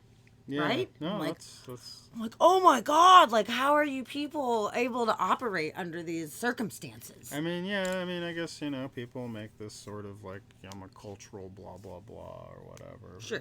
but like that's, Culture and tradition's important. yeah, I think that that's cool. I'll still make matzo ball soup sometimes, there's certain little things that are like cultural that I think are fantastic to yeah. carry on. But like, isn't it strange that Like our you don't both of our even, families were like, you don't even know what you believe in, but you're claiming oh, no, that. no, and it's funny because, like, yeah, I mean, some of my family members have evolved into other religions and they still don't know what the fuck they believe in about those. I mean, it's like, I think the fear of the unknown. If you feel like someone's got your back and somebody hears you when you're having a hard time and they're there to save the day, and if you know yeah, that when you die you get to go to heaven and see all your pets that you've lost and all your loved ones that you've lost, like that comfort seems to override the logic oh, yeah, of the situation, which I no, feel like it, in a way, I mean, I don't know. I don't want to sound like a judgmental dick because I'm really not trying to be, but I feel like it's just different ways that our minds understand these things. And maybe it has something to do with, old souls versus new souls, which I think that it might have something to do with it to some it could, degree. yeah. Or some people just may be a little bit more simple minded, not in like a bad way, just that some people are just not concerned with all the details. It's just easier to just live a simple life, and That's a nice it's way less to say that. scary, Yeah, less it is. scary than It's less scary. asking questions. Which like, it's really hard. It sounds so condescending. I'm not trying to, and it's really hard. It's hard to understand how people cannot question or not want to know, or at least want to ask the questions or have a fucking dialogue about I it. don't know. I guess it opens so many more doors. I mean, it really does. Like, everything's tidy. Sounds very boring. I believe Doesn't it that is. sound I so believe it. boring? I believe it is. It's the missionary position of thinking. It is. That's a great way to put it. It's just they just yeah. So who did Okay. you find? Who was the first person you found that you could talk to about this kind of stuff? That's a really great question. It was a friend of mine, like in 5th or 6th grade. It's kind of a bromance. I mean, in a way. That's awesome. Yeah. That's still pretty young to be able to find somebody else that Yeah. was interested in this kind of stuff. Yeah. That's great. I mean, not all of this stuff, but just you would, have a sleepover and you would just talk or go on and on like 2, 3 in the morning, and Yeah. just So, yeah. yeah, that's actually really Yeah. cool that you got an opportunity to have at least that. So that let you know, Yeah. okay, I'm not alone. There's not a lot of us, No. but I'm not alone. No, definitely. Thank goodness. Yeah. Okay, that's at least enlightening to you. No, it was helpful, and he came from a family that thought about things. Like, actually, yeah, I mean, it was 1,000 years ago, but it's like they listened to music, they read books, they had ice cream in their freezer. Sweet. Yeah, I know. And his mom read Dune and tried to explain it to us, and Awesome. and there's just Nobody in my family would even attempt to read a book with 500 pages. Like, fuck. Touche. Why would you do that? Yeah. Yeah. Yeah. No. I understand. Yep. I mean, even if stuff was kind of not exactly perfect at their house, it was still like, at least they wrestled with these ideas. And That is really good. yeah. I'm glad that you had somewhere that you could be where you're like, okay, so this does exist. Maybe it doesn't exist in my home, but this does exist. Like this kind of introspective I nature felt like exists. I'd been tricked when I first realized it's not like this everywhere. Oh, shit. Damn, that sucks. You're like, this is bullshit. Can I come live with you guys? Oh, This no, is it way was better. like that. I was like that. Man. I was very much like that. I was just, Yeah, I have a friend who lived right across the street from me. They moved in when I was probably 12. Mm-hmm. And her mom and my mom are still best friends to this day, which is really cool. Yeah. But Eileen at the time, she was more of a hippie back when she was younger. And she was like, I don't give a shit if you smoke pot. I'll roll a joint and we'll smoke pot together. You know, she was like that kind of cool mom. Yeah. You know, so that was awesome. That gave me kind of an outlet of somebody that kind of understood where I was coming from, that I didn't have to feel like I was like, disappointing my mother by doing all of these things. So that was kind of nice. But as far as like really diving into some of the stuff, really I noticed the first time that I could really talk freely about it is when I was on psychedelics.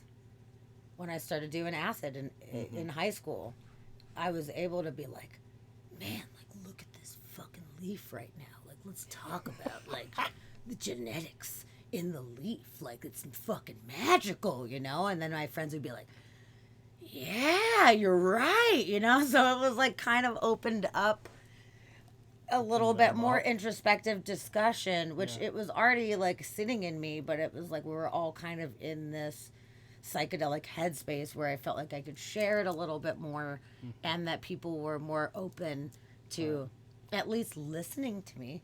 It was a little bit more of a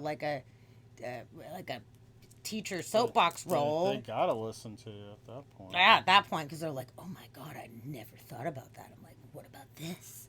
What about this? So it was kind of cool. Yeah. No, that's super cool. It definitely was mind expanding for sure. And it was really bonding with everybody too. It was really fun having those bonding experiences with people. But I would notice that, okay, the next day we're sober. Is anybody wanting to continue these conversations? Like, no. Okay. Okay. Move. I guess we're just moving along then. That's fine. So, I don't know, when I started doing the Ouija board stuff in middle school, that at least opened up conversations with the couple people that I was doing it with about, like, well, where do we think this energy comes from? So at least there was a little bit of that, of, like, kind of, like, questioning where this shit was coming from. Because stuff was getting weird for a lot of us. So we're like, all right, guys, we gotta think about this. Yeah. What the fuck is going on here? I'm not moving it. You're not moving it. We know nobody's moving it right now. So, like, where the fuck is this coming from? So, I guess that would be a conversation starter. It was. It was good. But honestly, I wish that I could take that part back because I didn't feel like that wasn't good. Messing with shit that we shouldn't be messing with. Have you ever done it? Have you ever done any kind of things to try to communicate? No. I was warned very well by... By who? My friend's older sister in that story, that family that I... Yeah. Really? Oh, yeah, no, she was like, don't fuck around? Yeah, no, definitely don't. Yeah. Okay, good. I'm glad that you... No, I mean, heeded the warning. I did. Because there's the curiosity killed the cat thing that a lot of people are guilty of. Mm-hmm. What do you say? Oh, good, Natara. I'm so glad that you've been vibing with me. I love you. Ladies says, I have a super stoner grandma, and she's always been open and out there. And she really helped me at a young age just be open to all things. So I've at least had her to talk to. That's awesome. I am so glad. That is really good that you at least had had the one kooky grandma. Yeah. My grandma was really kooky too, and she was really into metaphysical stuff. Like she did automatic writing. She was the same one where they did the Ouija board and the shit got stuck. So she was very interested in that kind of stuff.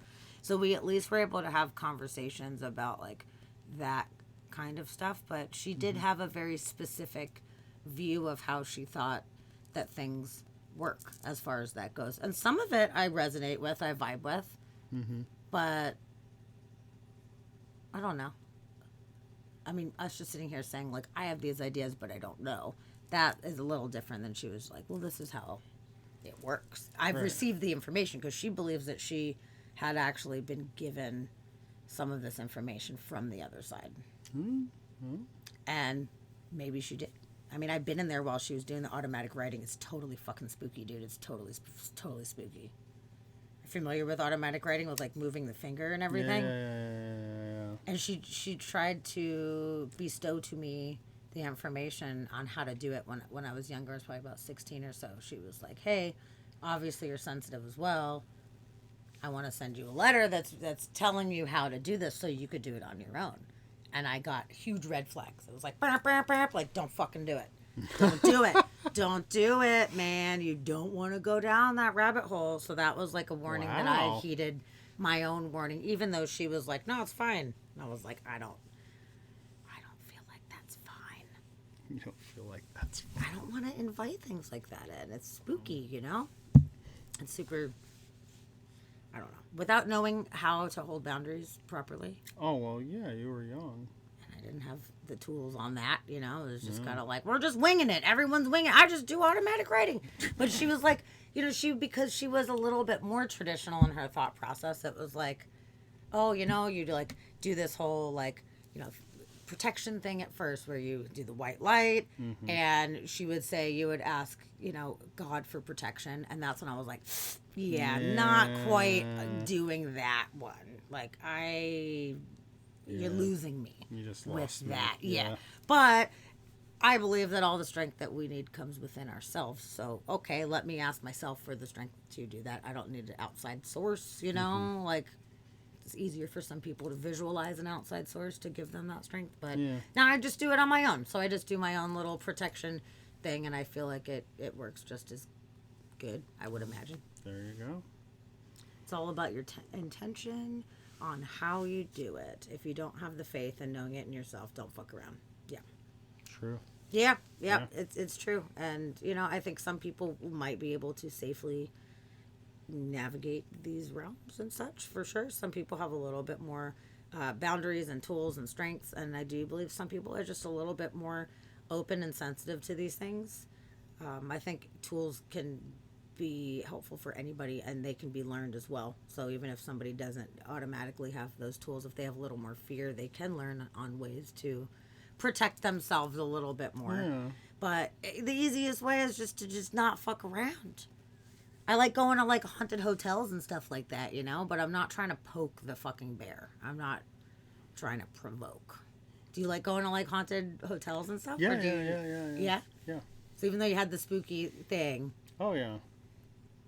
So now that interest is there, so you do want to check it out. It's but definitely not poke the bear, but also because I don't know, it's fun. I like the history. I like the spooky side of it, but also once you've kind of interacted a little, like I was saying before, I'm not as intimidated, or you know, because it's just like being around people. Yeah, as long as it's not something trying to like harm you. Have you had any kind of experiences in any realms whatsoever that you felt like you were encountering something dark? No. Good. Okay. I'm really glad. Yeah. It's terrible. Okay. So I'm so happy that you've never had to experience that. No, I'm so grateful. Yeah. That you have had good positive experiences. Yeah, I wouldn't say they were all good positive, but I know that, you know, let's keep it with Dune again. Fear's the mind killer. It was more just that I didn't know what I was dealing with, or, you know, like I I just let my own imagination play a big part in things. And once I got more familiar with it, and even where I'm living now here in West Seattle, where I know it's kind of spooky, ghosty, something weird's going on, but it's like I got to get on with my day. I can't move. For sure. Yeah, you can't pick up and move studios every time. Yeah. As long as it's not threatening. Yeah, so you know, so it just became a fact of life. It's kind of like what's that Life of Pi where he's stuck on the boat with the fucking tiger.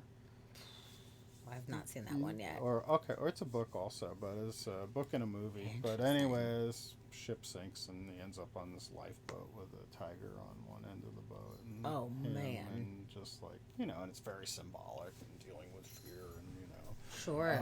But it's just like, what the fuck you gonna do? You're out in the middle of the Pacific with a tiger in the boat and you. Yeah. Oh man. Yeah, you gotta make your best out of it. So no, I don't think the ghosts in the old school building I'm in are very, very mean, but they're annoying occasionally. But But it's probably kind of cool too, even if it's kind of annoying. It's like, wow, something unique is happening right now. But we're big fans of like McMenamins, how they take a bunch of old buildings. Yes. And, I had a very distinct experience in McMenamins. The one in Portland. Oh, which one in Portland? It's the old folks home one. Edgefield. Edgefield. Oh. Yeah. Really? Yeah. Oh. Yeah. It was really distinct. I was with my ex, and he was way more on the skeptical side. Mm-hmm. Not that he was hardline, didn't believe, but he didn't want to believe it. Mm-hmm. And make a long story short, we go there.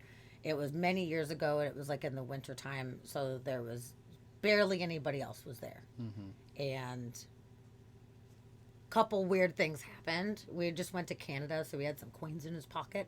Mm-hmm. And we were downstairs, and he was like showing me how to like flip coins. Oh, and he pulled out a Canadian coin and flipped this fucking coin. And we're looking around, and we could not fucking find it anywhere. We're like, where the fuck did it go? Like, it couldn't have gone that far. We're just sitting here. How far could it have gone in this bar? We walk upstairs, and there's a Canadian coin sitting right in front of the door, right when you walk in. And the only coins were in my zip pouch of my wallet and were in his pocket. It was not there when we left the room. It was right fucking there. And I didn't even say anything because I knew he was a little skeptical. I was just kind of like, and he's like, do you see that? I was like, uh-huh. He's like, there's a fucking Canadian coin on the floor. I was like, I know. He's like, I flicked it. The one that I had was in my pocket. I flicked it, and we couldn't find it, and it's on the floor. I was like, yeah, I fucking feel you on that, man. Like, I'm seeing it, too. It's fucking weird. Like, I wasn't even going to bring it up, but you brought it up. It's weird. So that happens. I go into the bathroom because it's like a shared bathroom thing. Yeah. And nobody else was around, and I got very uncomfortable. I felt like I was definitely not alone in this bathroom. Nothing scary and like angry or dark, but it was a very thick feeling of something was watching me and I was not alone. So I hurried up, brushed my teeth, went back into the room. We go to sleep for the night, and we're laying down to go to sleep, and somebody is moving heavy fucking furniture in the room next door to us. Like heavy, like big, like the bed, like, wooden bed, or big, like, dressers or something, like extremely loud fucking noises. And we're like, what the fuck? Like, there's only one other person on this floor. They told us, they're like, hey, we're going to put you on the second floor. There's only like one other room booked on the floor. You'll have privacy. And I'm like, A, why would they put us right next to the other people? That's stupid. And like, why would they be moving shit? Like, maybe it's the people that work here rearranging a room in the fucking night. Like, what the fuck? It was really loud. It was loud, like heavy shit. And the next day when we went down, they're like, oh, how was your stay? I was like, I mean, this place is fantastic, but like, honestly, I'm a little irritated because at like 2 or 3 in the morning last night, like, somebody was moving shit around really loudly in the room next to us. I was like, I don't know if it was guests. If it's guests, you might want to check the room to see if they were like moving shit around, Or if it wasn't, if it was like you guys like Here doing it work comes. on a room, Here it comes. like that would be something you should do during the day. And she was just like, which room were you in? And she's like, yeah, the only other people were on the complete other end of the floor. And nobody was working in that room. And I'm like, no, seriously, I'm telling you, it was really loud. Shit was moving around. Like it seemed like someone was rearranging the entire room. And she just got this smile. And she said, put it in the ghost log. And I was like, what do you, there's a ghost log? And she was like, yeah, there's a book, everybody logs their experiences in it. And I was like, oh. She's like, yeah, you didn't know we're on the like National Historic Registry for like haunted places. I was like, I did not know that, actually. I was not aware of that when we first got here. It's totally cool. I love this stuff, but I did not know previously. Wow. And I just legitimately had an experience that me and my ex both witnessed. So naturally, I'm gonna read the ghost log. Oh, So shit. I put my thing into Yeah. it, and then read a bunch of people's shit. And like, there was so many experiences that people were having at that McMinimans. So many of them. Okay. So it was kind of cool. Where I was like, Okay. alrighty then. So that definitely happened. Like, Wow. and why were ghosts moving heavy furniture in the night? Not sure. No. But it was definitely unmistakable. Wow. So that's kind of cool, That you know? is cool. No, we stayed there. I did not have anything weird there. We did go to, God, I can't remember the names of the towns. They, I guess it was McMinnville. They have a hotel there. And we were there actually for a UFO festival. Oh, really? Yeah. Yeah. I want to go to a UFO festival. You should go to one. Will you let me know next time you hear about Promise it? we'll let you know. Okay. Well, they have one every year there. Oh, that's awesome. Because there was at the Hotel Oregon in McMinnville, there was a sighting. So that's why they have. Really? Yeah. Oh, I'm Yeah, interested. look up, Hotel Oregon UFO Festival. But there was a sighting there in that part of Oregon. McMinnville. Cool. And anyway, they have some pretty good speakers there. I think this next one they're gonna have. Can't think of his name, but he wrote. Communion, I think. Oh, yeah. I can't think of his name. I can't think of his name either, but yeah, old school. Yeah, old school. But anyway, That's awesome. so it was really cool. We went down there for that and had a good time. But it was definitely some weird shit in that hotel. Really? Yeah, definitely. Like just some stuff falling down. Like, did you touch that? No, I didn't touch that. Nothing big. Nothing. Nothing. Just you little could- boop. Yeah. I'm here, just so you know. Yeah, and you can't really prove it. Maybe you just didn't put shit right on the table. Yep. Yeah, but I'm like, I wouldn't have put that on the edge of the table. Yeah. Yeah, it's like, that's that thing. It's those little things that happen Yeah, where that iffy your shit. brain tries to make sense of it and Yeah. make it logical. Yeah. And that's why I was saying some of these big shit that happens, I think it's specifically so there's no way. Yeah. But it takes so no. much energy to do something that makes a there's no fucking way thing. Oh, perfect. Dusty put the link in there. That's awesome. Oh, I'm definitely going to check that out. That's very, very, very interesting. Yeah, it's fun. It's fun. There's some really good speakers. There's some kooky, dear God, why did they hire you to come here? But It takes all kinds, No. In this kind of whole scene, there's a whole spectrum. Yeah. I wish they would try to keep the real bad kooks, like, at least at bay or with a disclaimer, because it kind of can make the whole thing look bad sometimes when people are a little... yeah, I mean, it already has its trappings, and, you don't need to fuel it by, yeah. But, no, Lisa's actually a much bigger believer and certainly has had a lot more experiences. You should almost have her come. Honestly, I'd love to. I was just going to say, I think that would be fantastic. I should have brought her. I be... should have brought her along. I mean, because she's my best voice for my art, and she's way more spooky and extraterrestrial, then Well, let's see if she wants to do next week, so they could be back-to-back yeah, it could episodes. be back to back. Yeah, I would be so happy to have her on if she's as into this stuff, and then you could be on the sidelines too if you want to be part of it. I'm as the well. light version. Good. Yeah, no. I love it. I love that you guys have interest in this, and this is something that we could really like kind of go down the rabbit hole with all this stuff. This is really you have no idea awesome. what Pandora box you're opening. Good. She is super. Yeah. And how long have you guys been together for? Bazillion years. That's great. Yeah, I love it. Yeah. No, I think really cool. what are we looking at? Like 2017, something like that. Since 2017? Yeah. Really? Okay. Yeah. Not super long. No, that's not a bazillion, but no. half a bazillion. Half a bazillion. No, we got a good story. Oh, that's great. Yeah, no, we circled each other for many, many years. No, the funniest thing was that how do I even tell that story the proper way? Anyway, at some point I was talking with her and I was like, "How do you know so and so?" And she's like, "Oh, I used to do life modeling for her."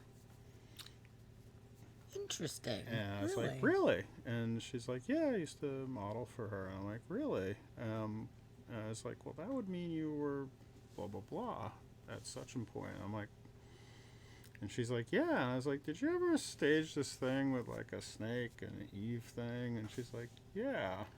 Oh, you had seen her forever ago. Oh, no, Wow. like 10, 11 years. No, actually almost 12. I know exactly why. That's so cute. Yeah, no, but there's just all these different things that would, until finally there was the right moment. Oh, I love that. That's wonderful. But it was really kind of bizarre when I was like, "You've got to be kidding me," because I remember you. I love that. And Yeah. it sounds like you guys have a lot of similar interests, like you were saying, like all this stuff that you're talking about, but she goes down that rabbit hole, so that probably gives room for a lot of fantastic conversations for you guys. Yeah, I'm like a cover band versus the real band. She's like the Beatles. I'm like a Beatles tribute band. That's so funny. Yeah, no, So did you start like looking into this kind of stuff more so after the two of you guys got together? Did she inspire you to go deeper into this stuff? Definitely with like the Mandela and the extraterrestrial stuff. I'd already come fully packed with the ghost stuff, but she's also way more. She's also very witchy. So a lot of. I like her already. I like her already too. So yeah. Thankfully, I got to meet her the other night. Yeah. While I was at work, but of course, it's work. I want to just sit down and have a whole conversation, which is why I was like, we all need to sit down and hang out soon. Let's hang out for sure. So this is just like preliminary of that, but we should definitely all get together and chit chat. So we'll try to figure that out for soon. But I would really love to have her on. So if she's listening right now, you should be my guest next week. Should be. Yeah. And we'll coordinate. We'll make it happen. Yeah. Because I love people that have like these rabbit holes where they've researched a lot and they just have this deep interest, so they can share a lot. She's your best guest. Yeah. That's so fantastic. Good. Yeah. Well, I'm so glad that you're willing to come on and share all of this with us tonight. But speaking of her and speaking of all of it, I should go home and have dinner with her. That sounds That's why I was thinking we'll wrap it up. I'm so glad that you were here. No, this was a real treat. You're right. It was very easy to talk very long. Good. I know. Yeah. I was like, it's going to be good, or it's just going to be us sitting. It's the sound 3 hours. Sounds like a long time. We actually went 3 hours and 45 minutes. Yeah. I'd say we did good. Bam, bam, bam. Yeah. Thank you very much, everyone. You're welcome. Yeah. Dusty, cue up the raid. Fetchbug is on. We're raiding Fetchbug. This lovely person, Fetchbug, who it's so funny. Every time that she's on, I raid her, and anytime that I'm on, she raids me. She is a mortician in training, and she talks about true crime and stuff surrounding death and dying and ghosts and haunted places. And there's not as many people that do like spooky type of stuff on here, so we're like on a team together. Yeah. And it's really fun. So it's nice. We just kind of pick everybody up and go plop into Fetchbug's channel, and she's always talking about something interesting. So Okay. thank you everybody in the chat for being here. Cody, I'm so glad that you were here the whole time. I know Corey went to bed, but I'm really glad that you were here and you stayed in this whole time. Tavia says, we are so grateful you spoke and you're so fucking awesome. Oh, fun. And Andy was in here too. Andy says, fun, fun, fun. This is awesome. And Lady really enjoyed it. Thanks for sharing some awesome stories. It's true. Thank you so much for coming on and being able to share. Oh, likewise. I loved hearing yours as well. Good, thanks. Yeah. I love being able to share with each other. It's so fun, you know? Yeah, super cool. It's an interview, but at the same time, it just gets us on these conversations, and it's really nice to see where it goes. And we went in a lot of interesting directions tonight. It was really, it was good. I really enjoyed the whole spiraling effect. And I'm glad you're like, what do you think about extraterrestrials? And we're like, oh shit, let's go down the rabbit hole. I love it. I love it. It's great. And who would have known, you know? No. Like, as far as we know, we're just both these artist people that, like, see each other around. And now we have a lot more in common than we even thought that we did. This is a true story. That's pretty fucking cool. It's a good idea to do this show. Right? Yeah. I'm really glad you were down to do it. That makes me really happy. Yeah. So it was kind of a shot in the dark. I was like, hey, do you want to do, like, this Wednesday? Because you can. I have an opening. So that's fucking great. Super cool. Cool. We got the raid incoming. Okay. And that will be popping up here shortly. So thank you, everybody in chat. I adore all of you. And make sure to stay and say hi to Fetchbug because she's the best.